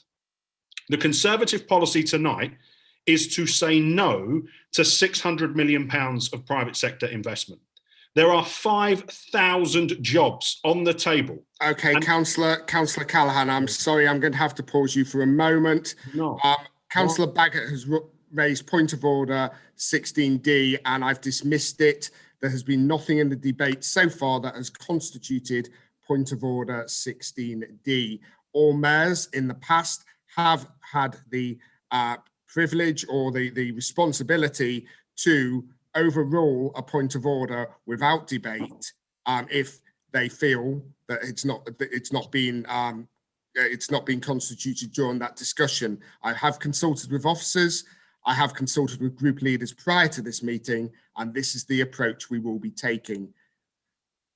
Councillor Rimmer, however, has raised point of order Article 4. Councillor Rimmer. Yes, thank you, Mr. Mayor. Again, code of conduct, we talked about impugning members. Our own leader of the council, leader of the group, Andy Baggott, was speaking and was being shut down every time told he was impugning people. But the leader of the council was making a wild accusation about members of the group knowing about an incinerator well in advance, which is simply not true. It's something I would like him to retract as untrue and to stop impugning people wildly with his accusations. Okay, thank you, Councillor Rimmer. Councillor Callaghan, I must ask you to retract that. We have to be fair across the board and deal with this in the right way. No, I won't retract it because there are papers that show very clearly that in February 2020... Okay, Councillor Callaghan, Well, no, hang on. If you're going to have a point of order, then you have to allow the point of order to be heard and for a response to be given. I'm not going to retract something that is factually true. We have the paperwork and we know that when it comes to the waste plant, the Conservatives at Essex County Council knew in February last year that the waste plant was coming. This council was advised in April of last year, of 2019 rather, that it was coming as well. So I'm not going to retract it when it is a statement of fact, Mr. Mayor. So I think the threshold for impugning has to be slightly higher when it comes to if we can be careful to avoid impugning any members, it will be appreciated, Councillor Callaghan. if you'd like to move forward. I didn't realise that we had so many snowflakes in the opposition party. If you'd like to move, Councillor Callaghan, please just watch the language that you use. If you'd like to move forward. Of course, Mr. Mayor. The amendment in front of us actually sets out some really important policy steers, which again I think is important for the committee to understand and to be part of. I think there is an irony that runs through this entire evening, which is that the Conservative Party want us to put more scrutiny in place when they have tabled a motion, not once, not twice, about the wrong thing. They wanted to come here tonight to debate town centre master plans, have then started talking about master plans, even though at 5 different committee meetings throughout the course of this year, they have been told, and in the all-member briefing sessions, and at Policy and Resources in September, that there cannot be a master plan in the absence of a local plan, and that there is a regeneration strategy. This is exactly the same thing that happened in Wickford in 2013, and it is the same thing that is happening today. There is a precedent that has been set for it. So the idea that Captain Cluedo over there is going to be able to come up with the necessary scrutiny of this master plan when he can't even get it right. And I'm not surprised. There is a theme. Councillor Baggott hasn't turned up to a single town centre revival committee. Councillor Baggott hasn't turned up to a single all-member briefing. Councillor Baggott hasn't turned up to a single pre-application public meeting with developers. So it is unclear to me why he thinks he should be the bastion. 30 seconds, Councillor Callaghan. Absolutely, why he should be the bastion of scrutiny. I have put into this motion tonight that we will look to bring a report annually to full council. That hasn't been done before. That there will be a report and a debate annually at full council on every single regeneration strategy all over our borough. And we go further than that, and we say clearly that the Basildon Town Centre regeneration strategy will be reviewed in every second year. So if members, both of this administration and future administrations, think that there is overdevelopment, if they think that there is a necessary change in retail circumstances or in leisure or in hospitality, they are going to have the opportunity to make those amendments. Okay, if you can wind up, please, Councillor Callaghan. Absolutely. I was interrupted several times throughout this, Mr. Mayor, but this is an important point. If you want to constantly look at this as an evolving document that is relevant, that's fit for purpose, that delivers on the regeneration ambitions of this administration and future ones, this is giving every member an opportunity to do that. So I don't understand the idea that says, take £600 million of investment off the table, take 5,000 jobs off the table, take housing off the table. Thank you, Councillor Callaghan. You can now wind up. Take the youth zone off the table. That's the alternative that Councillor Headley put forward. So, Mr. Mayor, I urge people to vote for this amendment. This is an incredibly important moment for the council. We need to show our investors, the tier 1 investors. Thank you, Councillor Callaghan. I am going to have to stop you just like I would any other member. And people need to get on board with this, stop playing procedural rules, and they need to back Basildon, believe in Basildon, and get behind this. Thank you very much. I have a point of order raised by Councillor Rimmer. Can you just give some clarity? What is your point of order? Is it 5.2b? Yes, it's on 2 points. It's on page 2.11. It's actually regarding your role and actually the respect that you should be given for your rulings. You ruled that Councillor Callaghan should retract his statement, and he refused to do so. And he then went on to impugn members again by calling them snowflakes. It was about respecting and holding up your office, and something that the leader of the council seems to treat in complete disregard. Okay, thank you, Councillor Rimmer.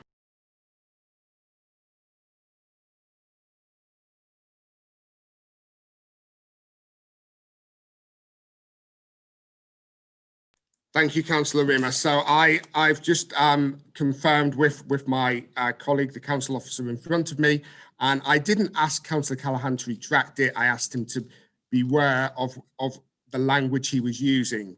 So I shall move on from that one. Point of order for Councillor Baggott. Yeah, thank you, Mr. Mayor. I know that you've warned Councillor Callaghan on previous times, but to start to make allegations about what meetings I may or may not attend is impugning or somehow saying to the public that I don't take the role seriously or don't get involved with council work. Now, the fact of the matter is, I have the largest group on the council, and unlike Councillor Callaghan, I trust my group to get on with their job. When I spoke to Councillor Callaghan earlier this year, we spoke about whether he should be resigning from Craters. He said that he was the most important person in the council. He couldn't resign. Thank you, Councillor Baggott. Okay, we are now going to move on. That point of order is dismissed. We're now going to hear from the seconder of this motion, Councillor Harrison. Councillor Harrison, over to you.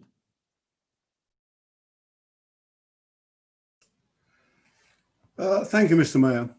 I'll say one thing. I'm pleased to be able to serve as the Vice Chairman of the Town Centre Revival Committee. I think it is important. It's in the interest of the way we act for all of our town centres. The work of the committee is out in the open and progresses because of the teamwork between members and officers. For the first time, the regeneration of our town centres has been brought out into the open from behind closed doors of the cabinet system of governance that prevailed until 2017. Any member of the council is able to attend committee meetings and speak, but the more vocal opposition members, especially the Wickford ones, have chosen not to. Councillor Callaghan has referred to the 8 meetings of the Town Centre Revival Committee, and not one opposition member has put in an appearance, unlike members of the Basildon Borough Alliance who have done so from all different groups. I'm really sorry to stop you, Councillor Harrison, but I do have a point of order 16D from Councillor Baggott. Councillor Baggott, what does your point of order relate to? Yourself, Mr. Mayor, I do apologise. I only raised this because I've been contacted by a member of the public who is watching, and you made the statement that you had not asked Councillor Callaghan to retract. A member of the public has contacted me and said you most definitely did. They've just rewound it and seen, and you did. So the point of order raised by Councillor Rimmer still stands, and I'd like you to respond to that in the interests, as I say, purely because I've been contacted by a member of the public that is watching. One moment, please, Councillor Baggott.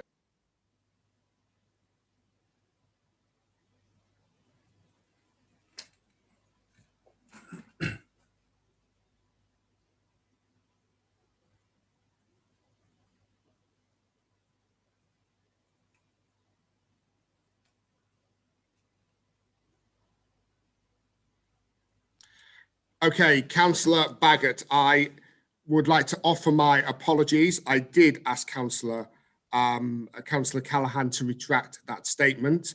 Apologies, I didn't realise I did. I thought I'd asked Councillor Callaghan to be careful of the wording he used so as not to impugn members. So please accept my apologies. I am able and willing to say apologies if I have made an error. Let's move on. Councillor Harrison, if you'd like to continue seconding the motion. As I was saying, Mr. Mayor, the openness of this administration in its regeneration is very important to the public. 5 all-member briefings have been held on the Basildon Town Centre regeneration and the opportunity to question developers' pre-application. In contrast, let me take members and the public back to the formation of the Wickford Master Plan in 2006. The one where the only scrutiny was done by members of the Wickford Action Group. Councillor Buckley will recall his private pre-application meeting with the developer with no officers present in relation to the 7-storey Bradgate development on the Wickford Relief Road. A meeting that was reported in the Echo has even taken place to decide the date of a planning committee meeting to meet the needs of the developer, who just happened to be a Conservative councillor on Chelmsford City Council, who had already arranged for the MP to put a shovel in the ground 2 weeks later. When the master plan was revealed, it included the already approved Bradgate development. Areas of Wickford were identified for certain types of development, but never materialised.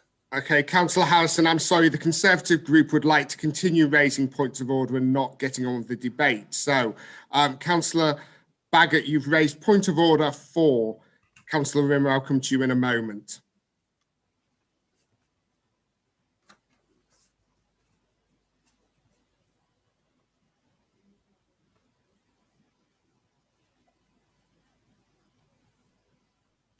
Councillor Come to Baggott? me first, so I don't know what you want to do. I'll go to Councillor Baggott first. Thank you, Councillor Rimmer. Thank you. You'll recall, Mr. Mayor, that when I started the motion and spoke, without even mentioning a councillor's name or any form of impugning, any impropriety or anything else, you were very, very keen to close me down, prevent any form of debate or democracy. And yet, somehow, when Councillor Harrison is impugning the motives, the meetings that were had by another councillor 14 years ago. I mean, let's not live in the present, eh? You're stunned. It does give the impression that you're biased, Mr. Mayor. Councillor Baggott, let's move on. Councillor Harrison can refer to a member's attendance at meeting. That's quite appropriate. It's on the public record. Councillor Rimmer, we have already heard 5.2b, and I've had confirmation from officers that I am right in now moving this meeting forward. Can I just remind can I just say, Mr. Mayor, with your indulgence, when you ruled on 5.2b, you said at the time that you hadn't asked Councillor Callaghan to retract. Thank you. We're now, I'm sorry to shut you down, but we're now moving on with this meeting. So can I just remind all members that I will only hear a point of order out loud if myself and the officers who sit in front of me to advise me feel that point of order is valid. If not, I will dismiss it in the chat and make it clear to the public that it has been dismissed once the speaker has finished. So over to you, Councillor Harrison. Thank you, Mr. Mayor. I'm not impugning anything against Councillor Buckley. I am reporting what was reported in the local press and which Councillor Buckley did respond to at the time. As I said, when the master plan was revealed, it included the already approved Bradgate development.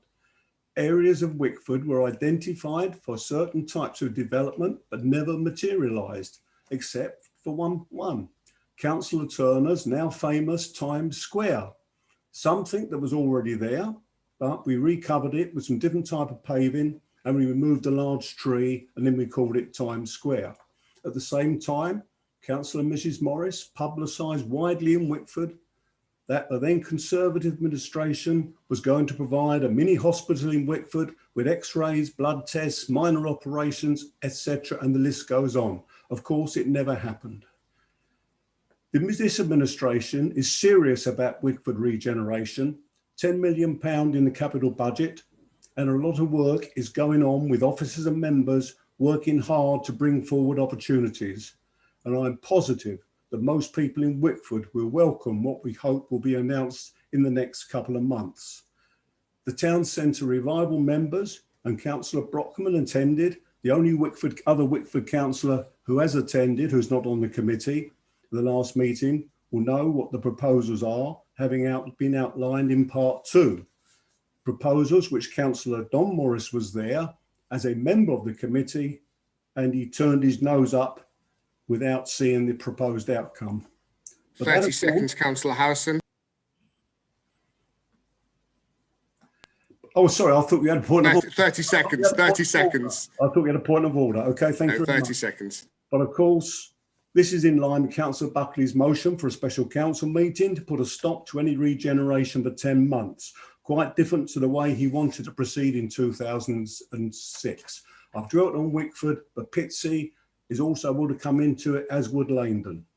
The group of councillors in the Basel and Borough Alliance aren't always backing the largest group, Councillor Callaghan's, but on the regeneration of our town centres, we are all in agreement. So I appeal to the opposition to stop just opposing everything. Be more positive.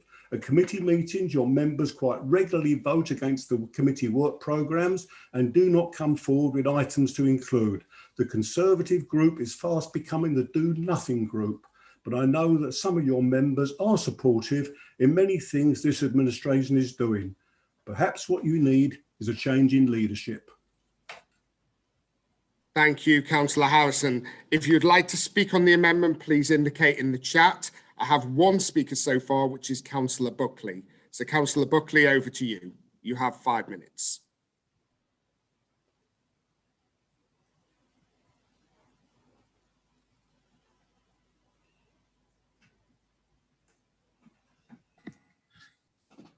Hello. Can you hear me now, Mr. Mayor?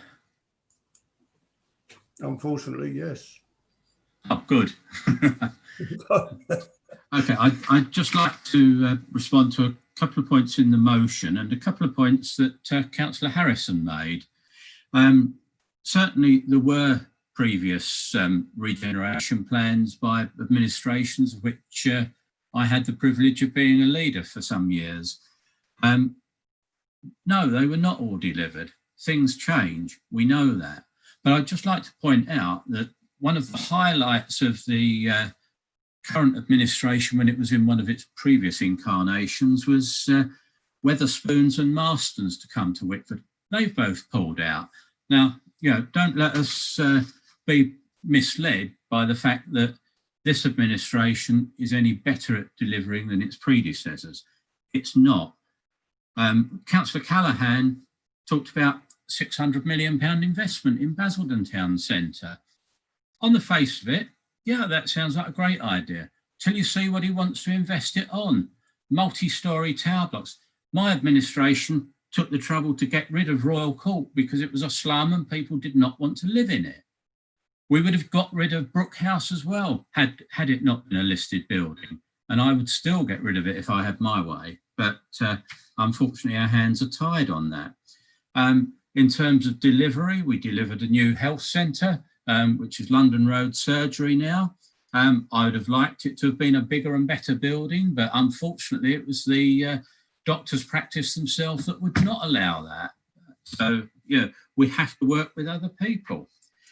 You know, I think, you know, there is obviously an attitude of fear amongst the administration here, because there is clearly an antipathy towards having a proper scrutiny on the subject of regeneration. You know, the leader's amendment negated the original motion. You know that, Mr. Mayor. Anybody listening and watching this knows that. It's an appalling breach of the way you should have dealt with it. If you didn't like the original motion, have the guts to vote against it, but you don't have it. None of you do on that side. Thank you, Mr. Mayor. Thank you, Councillor Buckley. And just again, for the record, the motion is valid. It doesn't negate the original, and this has been agreed with officers. Councillor Rimmer, you have 5 minutes. Thank you. It is very typical of the Labour Party. Rather than doing stuff, they just want to talk about past history all the time. And this is what the amendment is.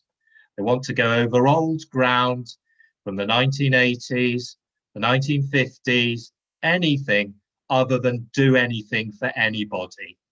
Put food on people's tables? No, can't be bothered.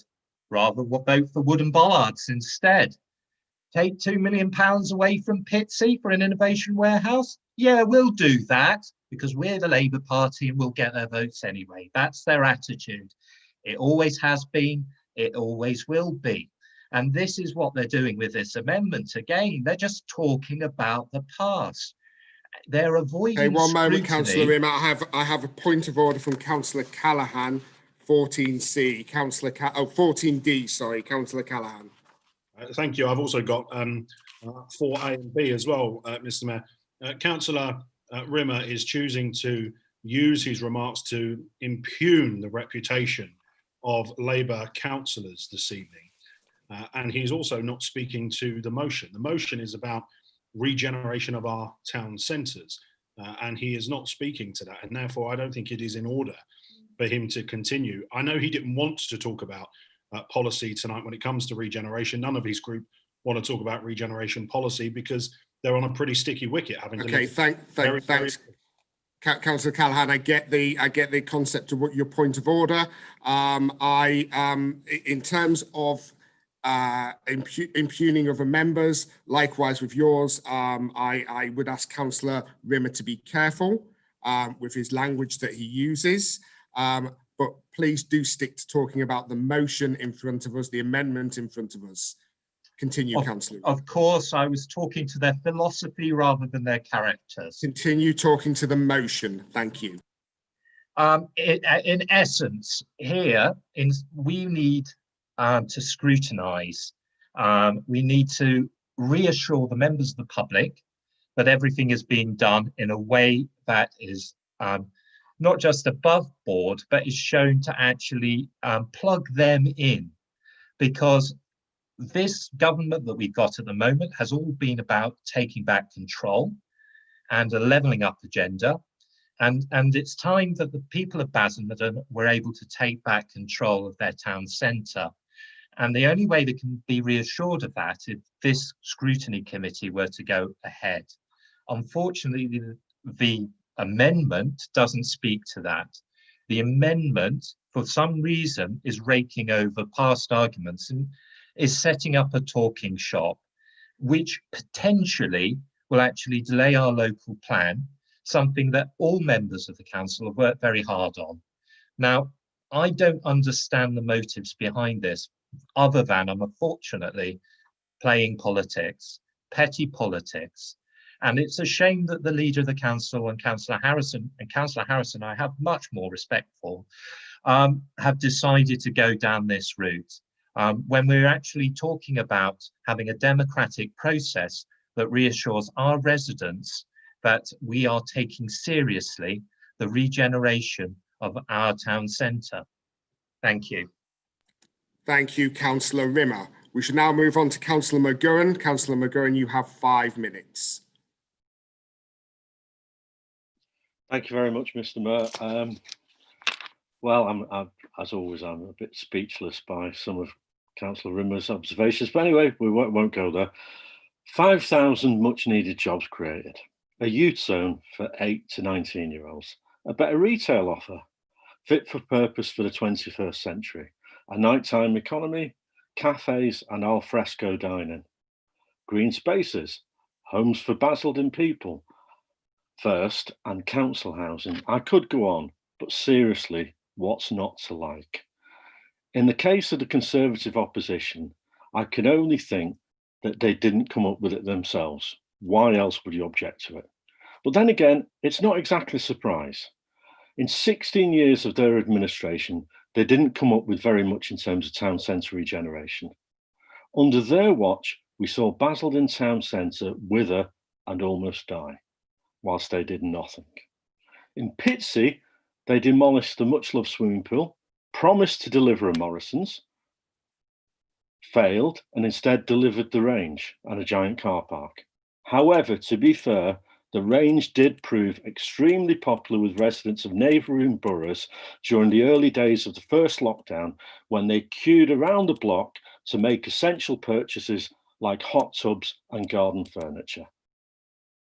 Mind you, the Conservatives' record in Wickford was even worse. Not only did their regeneration plans for Wickford stall, they actually went backwards. Leindon resembled a bomb site until a Labour-led administration took over in 2017. So perhaps it's no surprise that the Conservatives oppose a plan that has at its heart ambition and vision. They are barely on nodding terms with either of these notions. Interestingly, their opposition seems to be a recent development. The Conservatives actually supported every single vote by the Town Centre Revival Committee until May, when they decided to be against the much needed regeneration. By doing so, and let's really ponder this, they are actually turning away £600 million of investment. We saw earlier Councillor Rimmer abuse the chat function, and I take a very dim and serious view on that, by suggesting that... Keep to the motion, keep to the amendment, please, Councillor. I think I am, Mr. Mayor, but okay. By suggesting that the Labour-led administration was walking away from a £2 million investment in Pitsea, despite the fact he knows full well that that was taken in a cold, hard, financial, prudent way. But let's do the maths.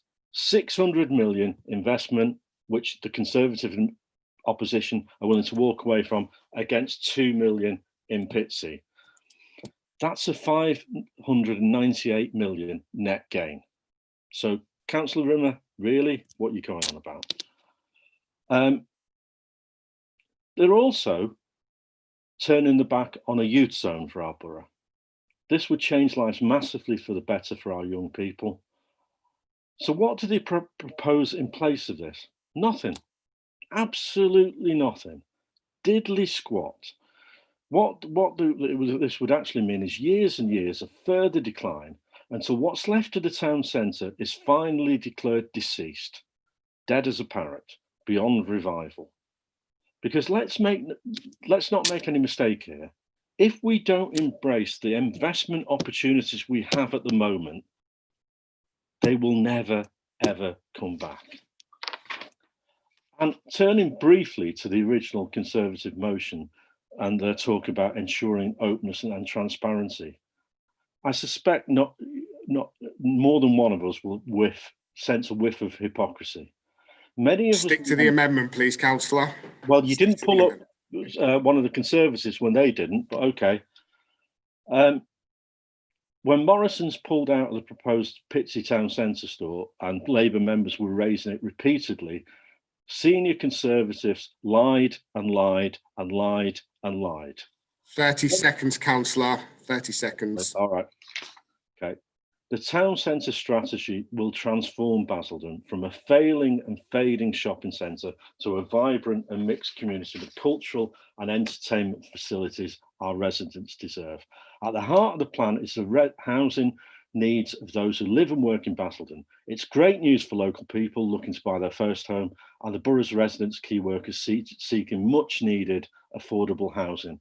All of this will take time and it may not always be a smooth journey, but it's one that we have to embark on and we are proud to embark on. When these plans become— Please stop wrapping up now, Councillor. No, I'm doing it. When these plans become a reality, we'll have delivered on the promises of what a new town can actually be. I wholeheartedly support the amendment. Thank you. Thank you, Councillor. Thank you, Councillor McGowan. Councillor Rimmer, I see your point of order, Article 4. Would you like to unmute and tell us what your point of order is?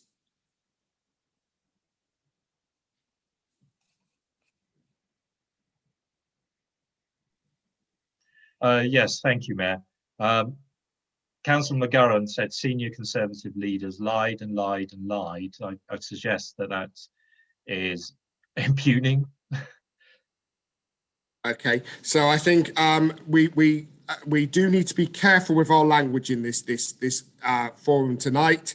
I don't believe it's impugned an individual. He was making a generalised comment about senior Conservative councillors. So I'm not going to accept that, but I am going to remind all members that they must watch their language tonight, not to impugn any other member or slander any other member.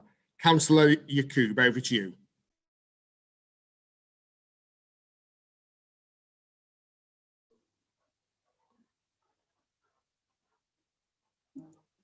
Thank you, Mr. Mayor. Mr. Mayor, I'd like to say that there's been a lot of debate here today, but I just feel like there's been a lot of points of orders. I would like to say that when it comes to Basildon, Basildon has always been about the promise of a better future. That's what it was founded on. It was founded on the principles of opportunity and ambition for people to be able to raise a family, to build a home. And I think that this regeneration strategy has brought back that promise, and it has revived our belief in that principle and in that vision. At a time when we're dealing with a pandemic and a recession, it's reassuring to know that in Basildon we have a plan. It's reassuring to know that we have committed to delivering a vibrant and flourishing town centre. As an administration, we have committed to 5,000 new jobs, apprenticeships and training opportunities that will transform the lives of our residents, our young people and people with disabilities. We have committed to a youth zone which will act as a safe haven for many young people from deprived areas of our borough. They will get experiences that enrich their lives from music and the arts. We have committed to building homes and putting the housing needs of local people who work and live in Basildon first. And we will do all of this whilst protecting the environment and minimising waste and energy consumption. I believe that our town centre is in vital need of rejuvenation, and this strategy will deliver that. So with this, I support the amendment. Thank you very much, Councillor Yacoub. I'll now hand over to Councillor Ansell. You have 5 minutes.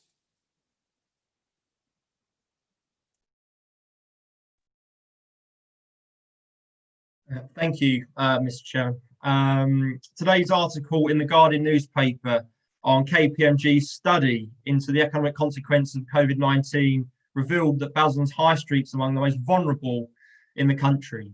It's quite clear that KPMG's research provides a timely reminder of the seriousness of the task that we face and that inaction is not an option. As councillors, I believe that every single one of us has a duty to support economic growth and jobs.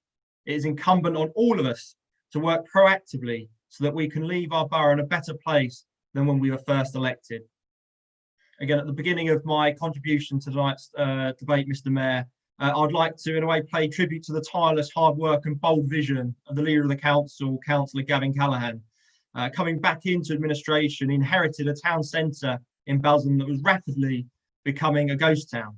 And I believe it's in large part due to his hard work and his can-do attitude that's helped to see that Basildon can hopefully take full advantage of the benefits of regeneration on our terms, thanks to having the right underpinnings in policy in place. And in particular, I'd like to say I'm incredibly proud that this administration will be making the largest ever investment in improving youth services this council has ever seen. And the sooner the youth zone is delivered, the better. It will do wonders to improve life chances for underprivileged children in our borough and will help to foster better skills training. The facilities have even been proven to have the potential to reduce antisocial behaviour. But sadly, it appears the Tories in Basildon want to deny our children the chance to have a facility like this, and it tells us everything we need to know about them. I must say, Mr. Chairman, picking up on that point, I will take no lessons from the Tory party in Basildon on regeneration. The people in Pitsea in particular, in the ward I represent, know too well what their attempts at regeneration look like. Bulldozing a well-used and much-loved swimming pool to make way for a Morrison supermarket that never happened before the range ultimately occupied the site. And then they have the cheek to say Pitsea has never looked better. But Mr. Mayor, when they rip down, Labour will rebuild.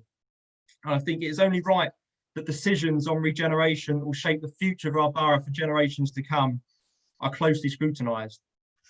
Our commitment to openness and transparency is underpinned by the committee system itself, which has seen the Town Centre Revival Committee meet 8 times in 18 months, with every meeting out in the open for residents to watch and for councillors to sift through the detail and ask questions. And again, as I think it's already been mentioned by previous speakers this evening, Mr. Mayor, there are also a number of scrutiny workshops over the summer that gave members opportunities to ask more questions to officers in particular. And I believe scrutiny is the very essence of our committee system, and I'll be supporting the amendments resolution that seeks to add to that spirit. Thank you. Thank you very much, Councillor Ansell. I have 3 more speakers and then we shall move to the vote. I have Councillor Mackenzie, Councillor Baggott and Councillor Ferguson. Councillor Mackenzie, over to you. Yes, thank you. I think the master plan is genuinely important, and this is going to decide the future of Basildon for the next 2 generations. I think even the administration and those most in support of the master plan will recognise there is genuinely a lot of public concern out there about it. The high rise in particular, we have seen difficulty in high rise buildings across the country throughout the past, dating back from the 1960s, and many of them were teared down. And so there is genuine concern out there for it. I think maybe there is a way we can all have an agreement tonight if I'm about to send an amendment to the amendment through to members. I don't know if you might want a breakout session to have a look at it, but it recognises concern. It also commits to the administration's suggestion to bring it to council. I have added one word extra into that area for debate, because it we don't want this just as a update at the beginning of council. We actually want genuine discussion on this at council. Thank you, Chair. Thank you, Councillor Mackenzie. Sorry, one moment. Craig's going to second me. Thank you. Could you please forward that amendment to the amendment to committee services who originally circulated it, so that it can be circulated to all members? I've circulated it to everyone. I've replied all to the email. Thank you very much. Would our group leaders like a short adjournment to review this amendment? Councillor Callaghan? Councillor Callaghan, if we can just unmute.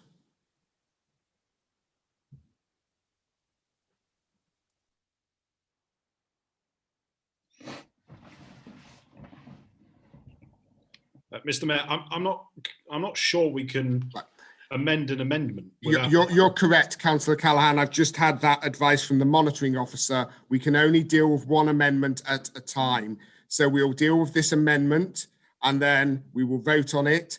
If it passes, Councillor Mackenzie, you can then move a further amendment. Okay. Thank you, Councillor Callaghan. Okay, so we'll now move to Councillor Ferguson and then we'll move to the vote.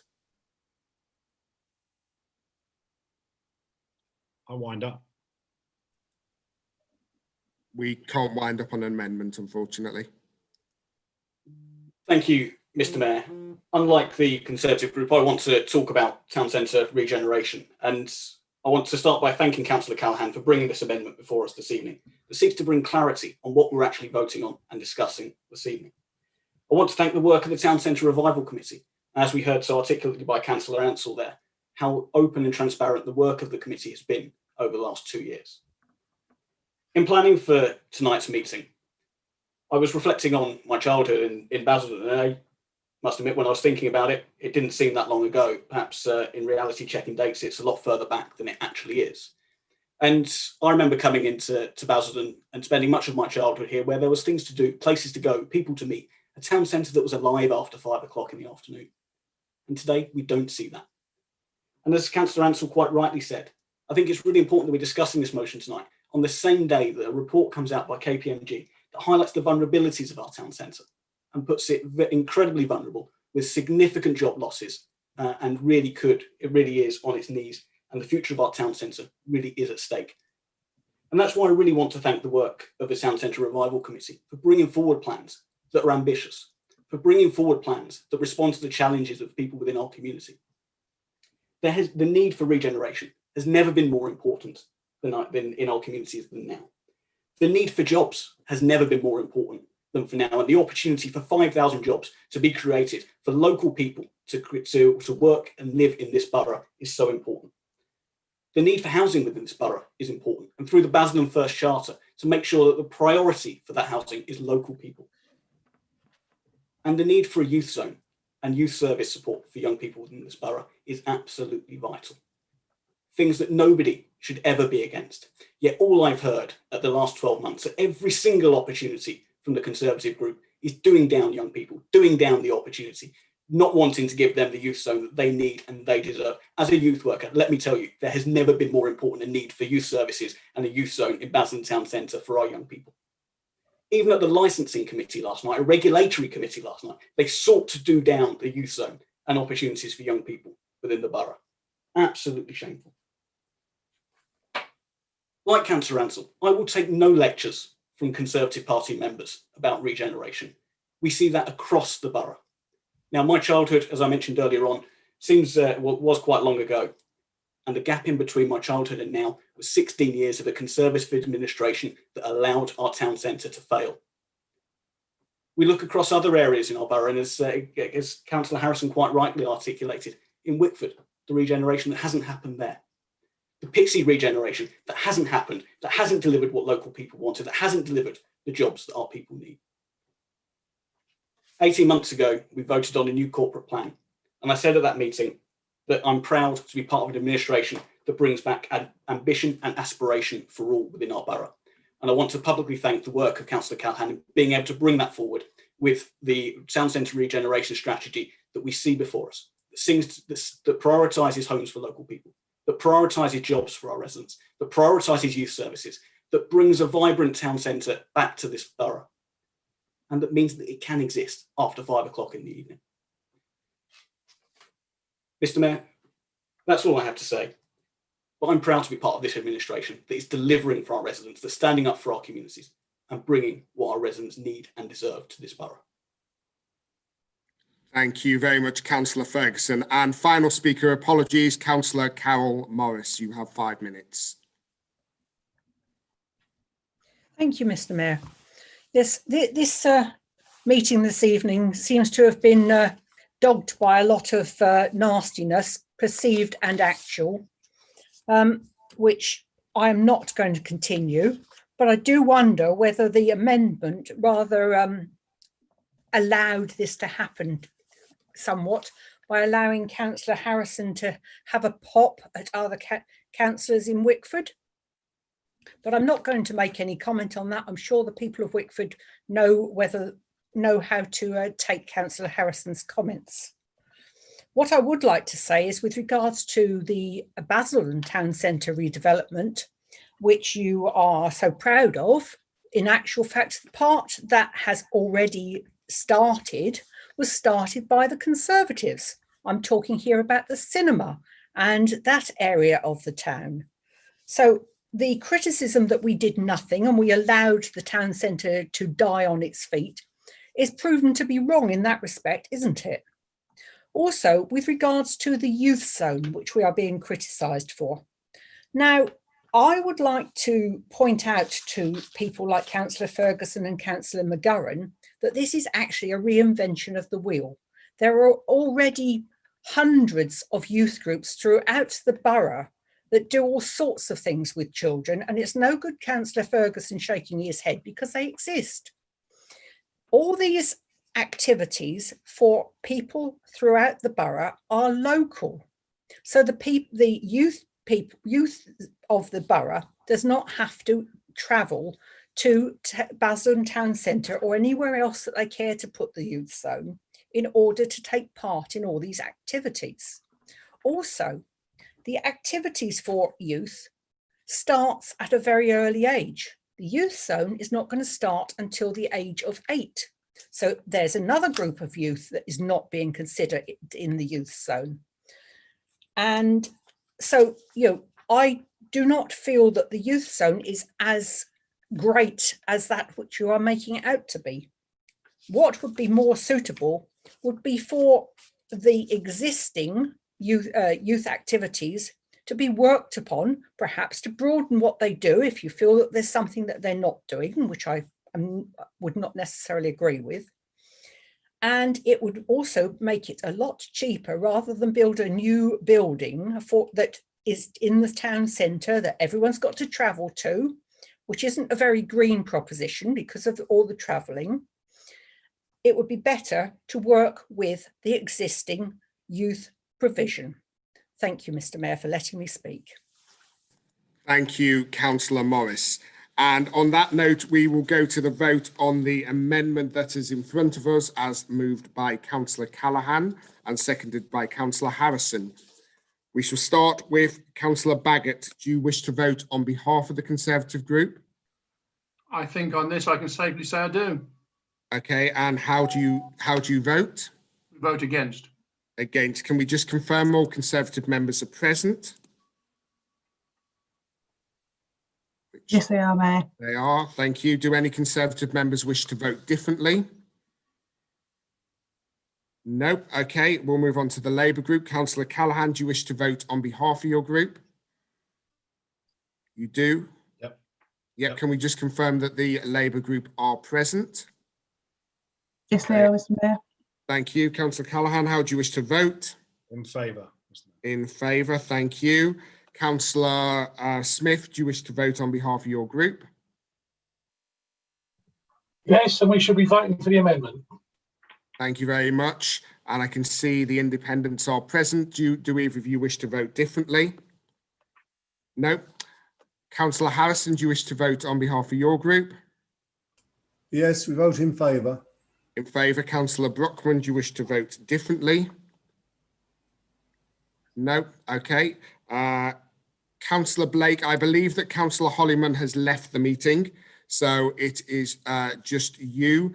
Councillor Blake, do you wish to, obviously you're voting for yourself. How do you vote? Yes, Mayor. I just want to briefly say I actually don't blame him for leaving. It's been an appalling meeting again. Absolutely shocking. And I vote against. Against. Thank you, Councillor Blake. And Councillor Fellows, how do you wish to vote? No wonder you left, Kev. I'm voting in favour of the amendment. In favour. Thank you. One moment.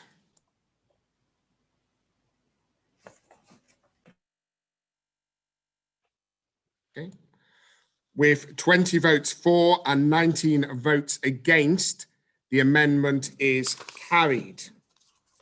We now move back to the debate on the substantive. I'm just going to confirm which speakers I have listed to speak on the substantive. If you can confirm if you still wish to speak. I know Councillor Mackenzie does. In this order, I have Councillor Harrison. Do you wish to speak? No. Councillor Ferguson, do you wish to speak?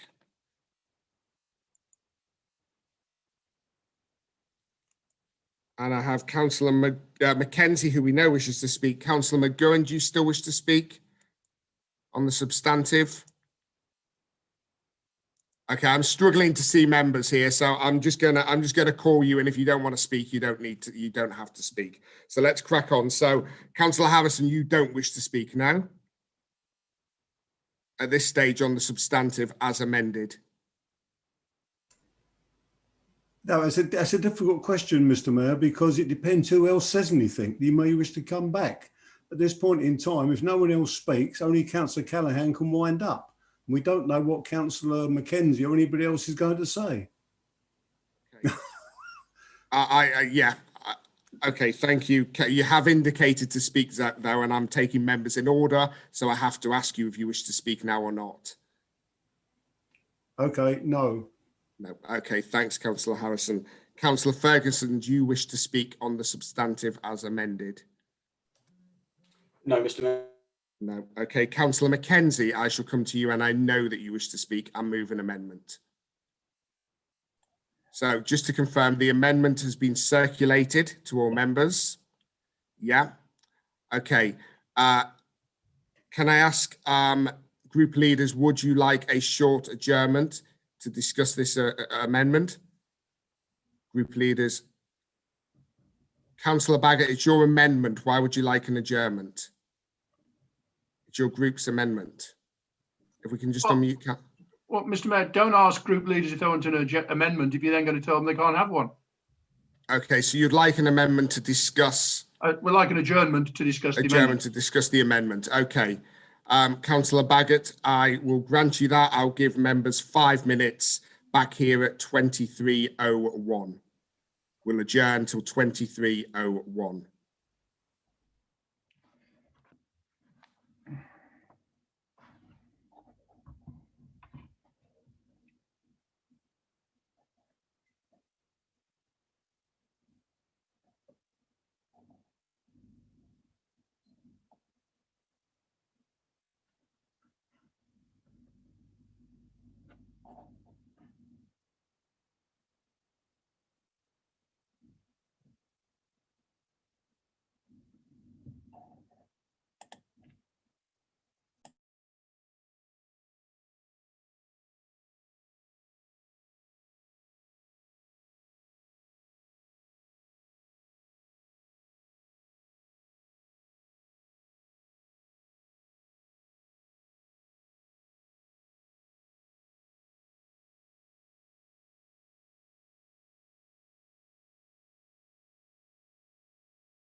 Okay, members will be recommencing in 30 seconds. If we could please chase the Conservative group back into the meeting.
Okay, we now have all members back in. We're about to recommence. So, Councillor Mackenzie, I will now call you to move your amendment. You have 5 minutes.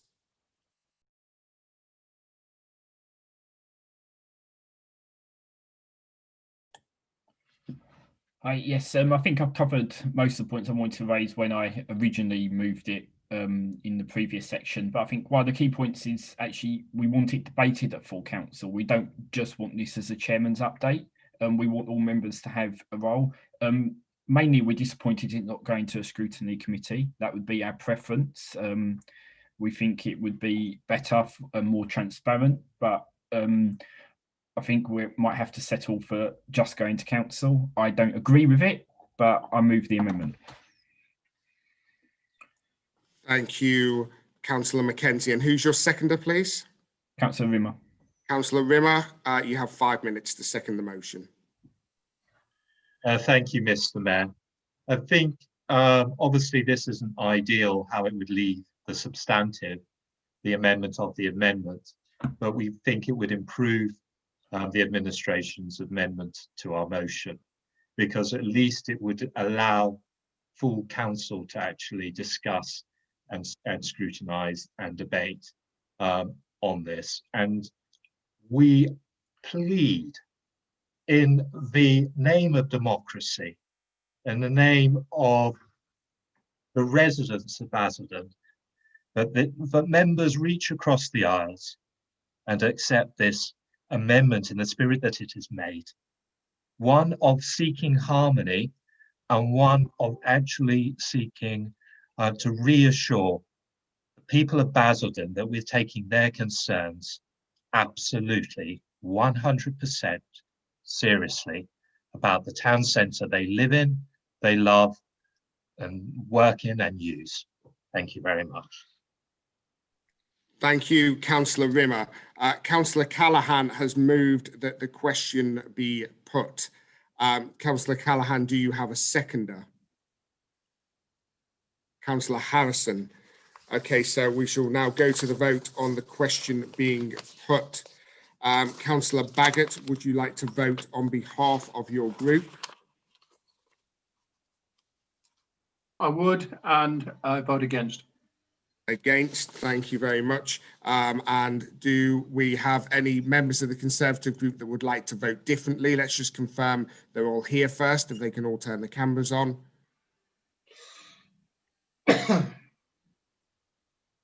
Okay, brilliant. And do we have any members who'd like to vote differently? Mr. Mayor, I'm just not sure if Councillor Hillier is on the call. Oh, he is, yeah, no, he's back. He is. Thank you very much, Karina. Thank you. Okay, Councillor Callaghan, how do you wish to vote? Do you wish to vote on behalf of your group, firstly? Yeah, all in favour. All in favour. Let's just confirm all members of the Labour group are present. Any members of the Labour group wish to vote differently? No. Councillor Smith, do you wish to vote on behalf of your group? Councillor Smith.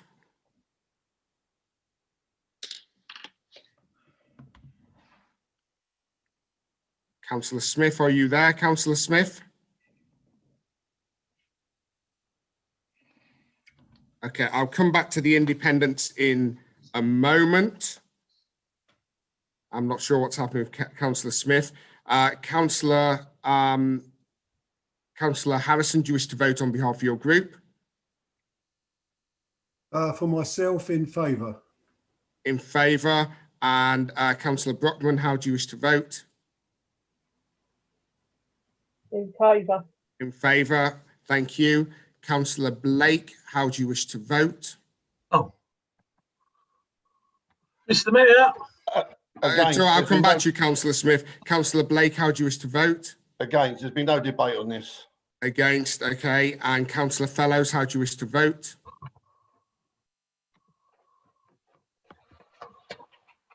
In favour, Mr. Mayor. In favour. Councillor Smith, how do you wish to vote on the question being put? Against. Against, Councillor Smith. And do you wish to vote on behalf of your group? Yes, if we can't get the business done between now and 11:30, we never will. Okay, well, just to be clear, we're voting on the question being put. And do members of your group wish to vote differently? No. Okay, so that's 3 votes against the question being put. We're just counting up the votes. One moment.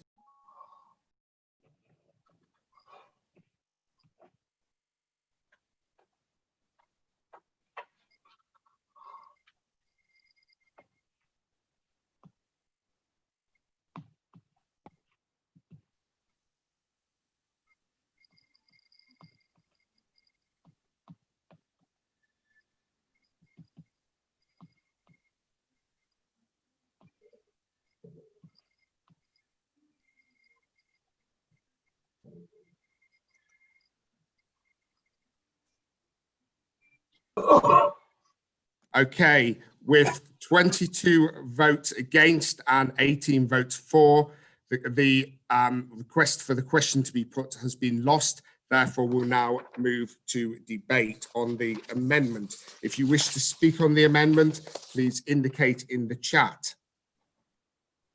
Oh, Councillor Dadge, you're saying you've raised a point of order. What, under what procedural rule, please? I think my point of order was missed, and it was before you took the vote, because I was going to raise the point under 16.2 that there had not been sufficient debate, as there had only been one speaker. Fine, thank you, Councillor Dadds. That's no longer necessary. Do I have any speakers who would like to speak on the amendment? So I currently have Councillor McGowan. Councillor McGowan, over to you. You have 5 minutes.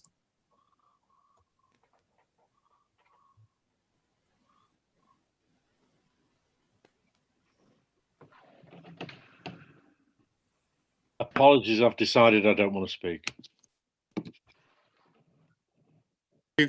Thank you, Councillor McGowan. I have Councillor Smith who would like to speak. Over to you, Councillor Smith. Thank you, Mr. Mayor. I'm just truly disappointed. This is so important. I mean, this week on the local social media pages that cover my ward, and that's at Councillor Kettle and Fellows, but shoplifters from the town Basildon Town Centre have given up on shoplifting in Basildon Town Centre. It's that bad they're now burgling houses in Kingswood so they can get their money for their ill-gotten gains. And as terrible as that is for people who've been burgled, had their garage fiddled about in the early hours of the morning, if shoplifters are now resorting to burglary because our town centre is in such a state, what else do you need to say? We keep having this debate. We keep talking about this. It's an argument between making Basildon better, restoring pride to our town and the other towns that make up Basildon, or just go for political reasons. No, no, no. The people will finally get their vote at the ballot box whenever the government can safely hold elections. And the people will decide, and I'm very confident that the people will back us, because Basildon cannot be put on hold any longer on a promise, on a hope, on a whim or a wish that someone will do something positive. We intend to crack on and get the business done to make Basildon a family town again, the place where Essex used to shop before Lakeside popped up. That isn't a fault of the Conservatives or Labour, it's just a fact of reality, what Lakeside's done to Basildon. And that's it. We plan to make Basildon a phoenix rising from the ashes. And those that are against it, place that on their election leaflets. And I'm sure the people will act accordingly when they're given a chance to vote in the next local elections. Thank you, Mr. Mayor. Thank you, Councillor Smith. Councillor Hillier, if you'd like to speak to the amendment, you have 5 minutes. Unmute, right. Am I unmuted? Can you hear me, Chairman? You are unmuted, we can hear you. All right, okay. I've lost a little icon at the bottom. Mr. Mayor, I think that the last speaker has somewhat missed the point, and I think largely due to some absenteeism from the chamber at the time, because what he failed to realise, what he spoke to, is not the amendment that Councillor Mackenzie has put forward, but in fact to the main debate that is here. And I think that Councillor Smith did not actually mention the amendment that Councillor Mackenzie has spoken to at all. And I think that this is rather sad, because what it gave Councillor Smith the ability to do was to give a party political broadcast for the independent party. And that's not what this is for. I think Councillor Mackenzie has put forward some very strong points about the need for scrutiny on this issue and the need for a full debate on this issue as it comes forward, not simply reports, which are a one-way system.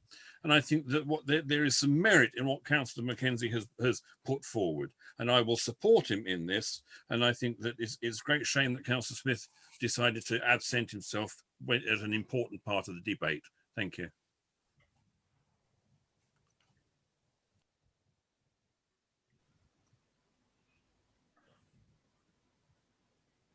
Apologies. Thank you, Councillor Hillier. Councillor Dadds, you have 5 minutes. Thank you, Mr. Mayor. I've had a shop in the town since 1994. I don't know if anyone else has had a shop or a premises in the town. And I've seen the change of the town centre, the demographic, way people shop and the experience. And there are huge changes that have happened. Years ago, we had Commercial Union, we had Ford's, we had Church Walk House. There were lots of people working in the town that were coming in lunchtime or during the day and providing custom. Then we had a big shift in retail, which Gavin Callaghan raises his hand, but that's not through any change that we've affected as a council, but it's change of evolution of retailing, where we've got the internet, we've got changes of where we add orders. Then we went into Debenhams. Then we lost Marks and Spencer's, British Home Stores. There's big changes taking place, and no one in this council would stop us looking at how do we keep a retail arm within the town. We've had reports before that says that the capacity of our shopping centre is probably needs to reduce by about 40% because the way people are changing their shopping experience. But that change that we have to make comes in different ways. So, for example, we look at the nighttime economy. I remember the town used to be trashed and damaged by the nightclubs, Raquel's, and all the different things that we had. And we moved it out to Festival Leisure so that we didn't get the criminal damage and the nighttime economy issues of antisocial behaviour that the retailers used to object to. But we moved that to Festival Leisure, and now we say, okay, we can bring that back into the town. We look at the cinema. We lost Robbins. We come back to another cinema. We then say, okay, well, we're going to deal with that by doing the cinema. We as Conservatives said, well, look, let's bring the university into the town. Let's bring the college into the town. Let's make some of those changes. I have been written to, and I have been spoken to by many. They are concerned about bringing residential use into the town. Not only residential use mixing with the nighttime economy and some of those other uses, but the level and the extent and the way that it's been done during this COVID pandemic, whether the consultation could be better or clearer. 30 seconds, Councillor Dadds. Pardon? 30 seconds. So the concerns are the capacity, 20 floors, much greater, blocks, tower blocks, and that is the genuine concern. And I think that's what's voided this debate and the scrutiny about how those high-rise buildings are going to be put up without the proper scrutiny and overview and consultation of the public that are genuine concerned in your ward, Mr. Mayor, about what's going on. Councillor Dadds, if you can wrap up now, please. Thank you. So I say I'm genuinely concerned. We need a scrutiny. We need to look at this process to make sure before we build all these big tower blocks that really, do we need them? Do the residents want them in your ward? Thank you, Councillor Dadds. Thank you, Councillor Dadds. I'll now move to Councillor Blake and then Councillor Brown, and then we'll move to the vote. Councillor Blake, you have 5 minutes.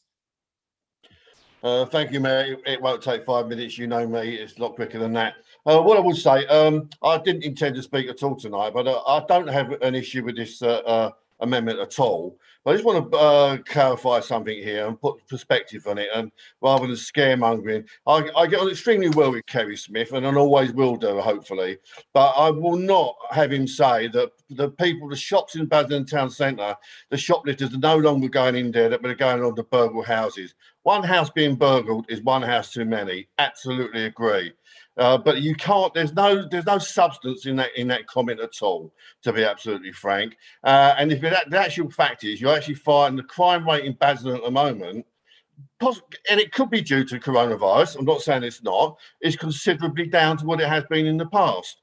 So there's no substance in the fact that the shops in town centre are so bad that the shoplifters are now burgling. There is no way that can be proven at all, and it shouldn't be mentioned. But as I will say, anyone that has been burgled, one burglary is too many. Thank you. Thank you, Councillor Blake. And I have one final speaker, which is Councillor Brown.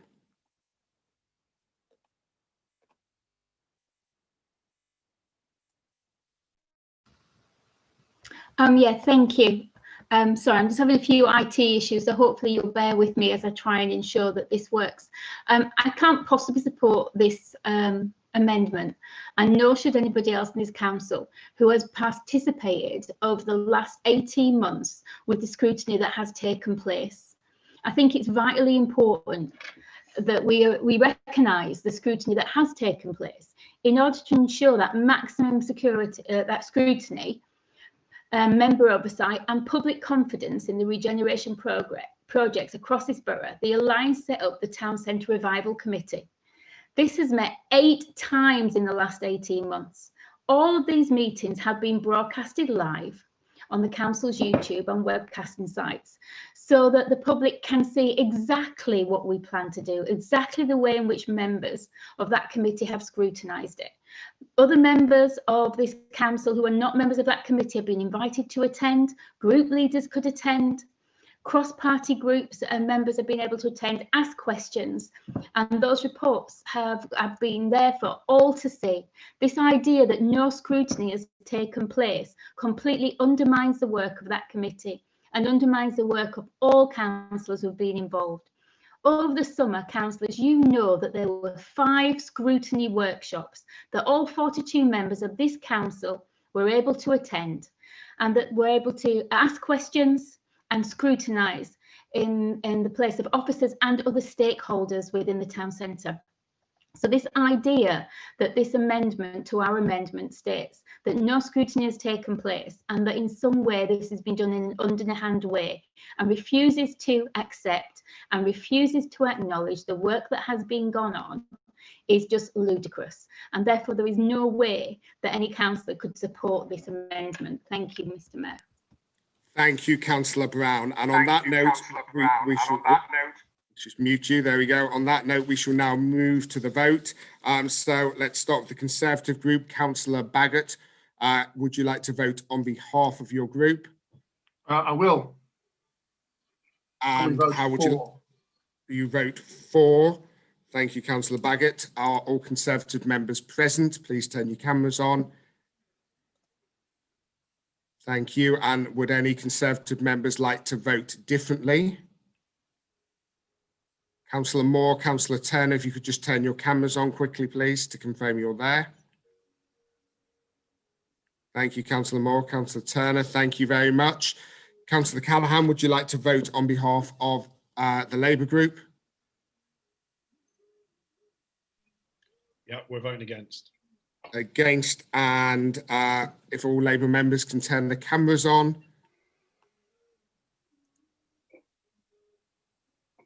Thank you, Labour members. Does anyone wish to vote differently? No? Okay. Councillor Smith, how do you wish to vote on behalf of your group? No, I've had a bit of a debate against. Against, on behalf of your group? Yeah. And do either of your group members wish to vote differently? Oh, Mum's going to get them. No. Okay. Councillor Harrison, how do you wish to vote on behalf of your group or individually? On behalf of Councillor Brockman and myself, against. And Councillor Brockman, do you wish to vote differently? No. Councillor Blake, how do you wish to vote? In favour. In favour. And Councillor Fellows, how do you wish to vote? Against. Against. Thank you, Councillor Fellows. Just one moment. Oh. 2019, yeah. Okay, with 19 votes for and 20 votes against, the amendment is lost. We now return to the substantive. My next speaker on the list for substantive is Councillor Callaghan. Do you still wish to speak? Thank you, Councillor Callaghan. You have 5 minutes. Thank you, Mr. Mayor. And yes, I do wish to speak, and I'm grateful that the amendment has passed and that there will be an annual report coming to full council, and then again there will be that revision of the or review of the strategy every second year at the Town Centre Revival Committee. I think it is also worth placing on record that at that Town Centre Revival Committee, we do have experts. It is not just the case that we are scrutinising and marking our own homework. Cushman & Wakefield, who are one of the world's leading firms when it comes to looking at economics, when it comes to looking at trends and what's happening in the retail and the hospitality sector, they are also a standing member. They have a standing invitation to that Town Centre Revival Committee. They come along, they provide their expert analysis, and they do sterling work. And that is available for all members to be able to come and to talk to them. And we receive at that committee, it doesn't work like an ordinary service committee, the Town Centre Revival Committee, because we receive reports about all 5 of the town centres. And it's a real opportunity for people to, as I say, ask serious questions. But I come back to it. I understand from the public's point of view the challenges and the issues that they have with the master plan. I've said publicly before, not everything that is coming forward is something that I would like. But we are not in a position as a local authority, because of the substantive changes to planning law, to be able to do everything that we would like. And I know 18 months ago that there were talk of 35, 40-story tower blocks in the town centre. We have worked to reduce that significantly, in many cases to halve that number. We have adopted, as part of what we're doing, the full Grenfell recommendation, something which the government itself did not do, but we have done. So Councillor Brockman, for example, lobbied during the public pre-app meetings for balconies to be included, and that is something that is now coming forward. There were questions about how waste would be dealt with. There were questions about fire safety. All of those things were scrutinised by members of this council, and they have fed in to the planning applications that are before us. And I just say, Mr. Mayor, if you are a councillor now and you're sitting here and you recognise the scale of the challenges that we face in Basildon, when you listen to what Hatchery Generous, the economic report that was done by the previous administration says, you read the evidence for what Cushman and Wakefields and others are telling us about the way we go forward now, it's not enough to just put a leisure offer in there. It's not enough to just build a college or a cinema. You have to significantly increase the footfall. We have a housing crisis in Basildon. And when I hear this idea that there is this groundswell of opposition, that there is this huge numbers of opposition, I looked at the comments that we've had from the planning applications that have come in. Less than 100 comments from the public when it comes to those planning applications. And many of those comments are duplicates between the same person, but on different applications. And I can't personally see a scenario where I could sit and look my residents in the eye and the people of this borough in the eye and say, I was prepared to turn away £600 million of private sector investment for the sake of 100 comments. I was prepared to turn my back on 5,000 jobs for the local supply chain, for apprenticeships for young people for the sake of 100 comments. I was prepared to turn my back on the youth zone for the sake of 100 comments. I was prepared to turn my back on £10 million of investment in Wickford, ring-fenced monies coming forward in the budget for Wickford, further than that £10 million as well, for the sake of 100 comments. Regeneration shouldn't be political. It shouldn't be a political football. If you genuinely believe in Basildon and you want the best for Basildon, and you understand the constraints that are there, it is not viable to build 4 or 5 stories in Basildon town centre. We unfortunately live in Basildon, not in Barnsley. The cost of the land here is considerably more expensive than it is in other parts of the country. So that impacts on economic viability. We want council housing to be a major part of this regeneration in Basildon town centre. We know that 75% of those people currently on our housing waiting list are looking for 1 and 2 bedroom properties. This is a unique opportunity to do it. This also gives us the opportunity to prove to the inspector that we can meet our OAN, and that parks and green spaces in Billericay and Wickford and Langdon and Dunton and Pitsea and Basildon do not need to be sacrificed on the altar of the local plan. So Councillor.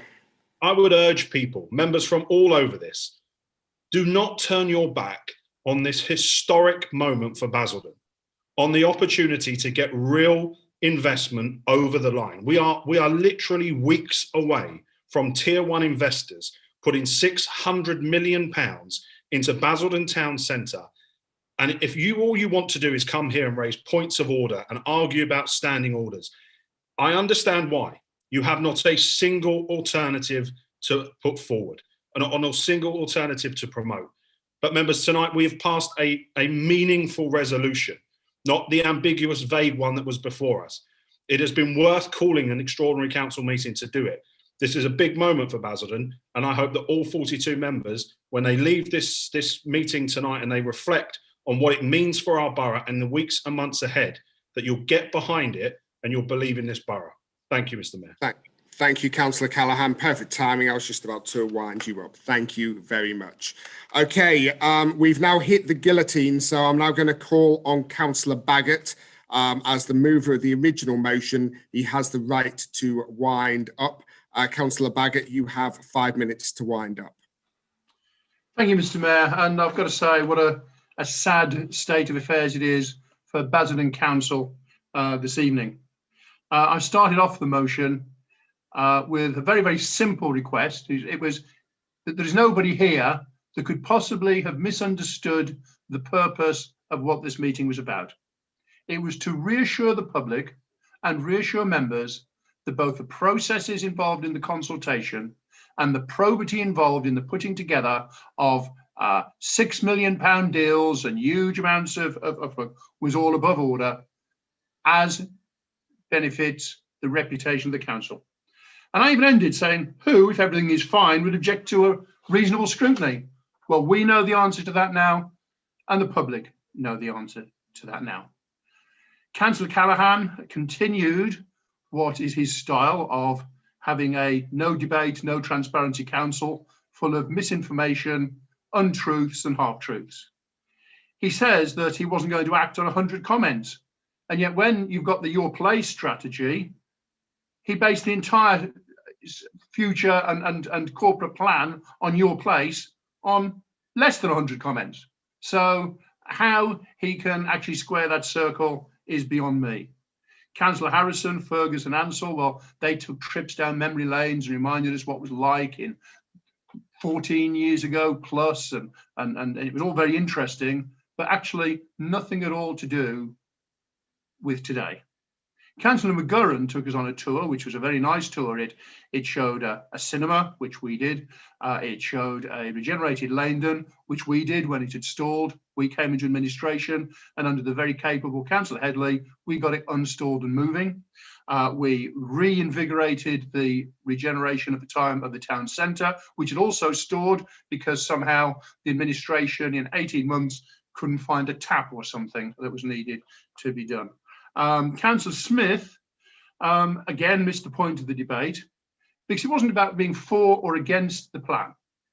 It's about, have the public been consulted properly and in the right way? Have the processes that have been followed been done with the utmost of probity? Councillor Morris, Councillor Rimmer, Councillor Headley and Councillor Buckley all spoke eloquently and to the point on this, and I thank them for that. But what we've seen here, and this is something for the viewers that are watching, for members and for the electorate in general to recognise. Labour will always put politics before people, whereas we will put the people before politics. We, in the public interest, requested scrutiny. This administration, under a leader who should be discredited, and Councillor Harrison and the rest who support him, a misdirected administration who are quite happy to go along putting their agendas before that of the public interest. And it's shameful. Thank you, Mr. Mayor. Thank you, Councillor Baggott. And we will shortly move to the vote. But just before we do, I want to make one final comment. The behaviour again tonight has been unacceptable, and our public are sitting here watching this. There's ways and means of getting points across, and the way that people have behaved tonight is not the way to get points across. And I would therefore ask all members between now and the budget meeting in February to consider their behaviour and to consider the way they conduct themselves during these hard, unusual times when we have to use a technology like this. I please implore you to come to the next full council meeting in a better frame of mind and behaving in a better manner so that we can conduct our business in the right way, that is the right way that we should be doing for our residents. That's all I'll say. Now, let's move to the vote. So, we're now voting on the substantive motion as amended. I'll start with the Conservative group, Councillor Baggott. How do you wish to vote on behalf of your group? I do, and on the amended motion denying the public scrutiny, we vote against. And can I ask all your members to turn their cameras on? Just a couple that haven't. Councillor Turner. Brilliant, thank you. And do any Conservative members wish to vote differently? Okay, thank you. Councillor Callaghan, do you wish to vote on behalf of your group? I do, Mr. Mayor, hoping that this vote puts Councillor Baggott well and truly out of his misery. We vote in favour. In favour. Let's just check that all Labour members have their cameras on, which they do. Do any Labour members which wish to vote differently? No. Councillor Smith, how do you wish to vote on behalf of your group? Well, we're still awake after that boring debate by the opposition, but yet we vote in fault with the leader for. 4, so 3 votes for. Do either member wish to vote differently from the independent group? No. Councillor Harrison, do you wish to vote on behalf of your group? Yes, in favour. In favour. And Councillor Brockman, do you wish to vote differently? Thank you. Councillor Blake, how do you wish to vote? Abstain.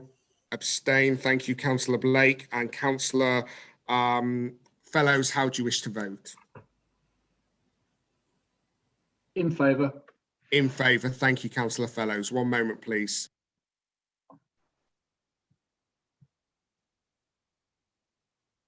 So 20 votes in favour, 18 votes against and 1 abstention.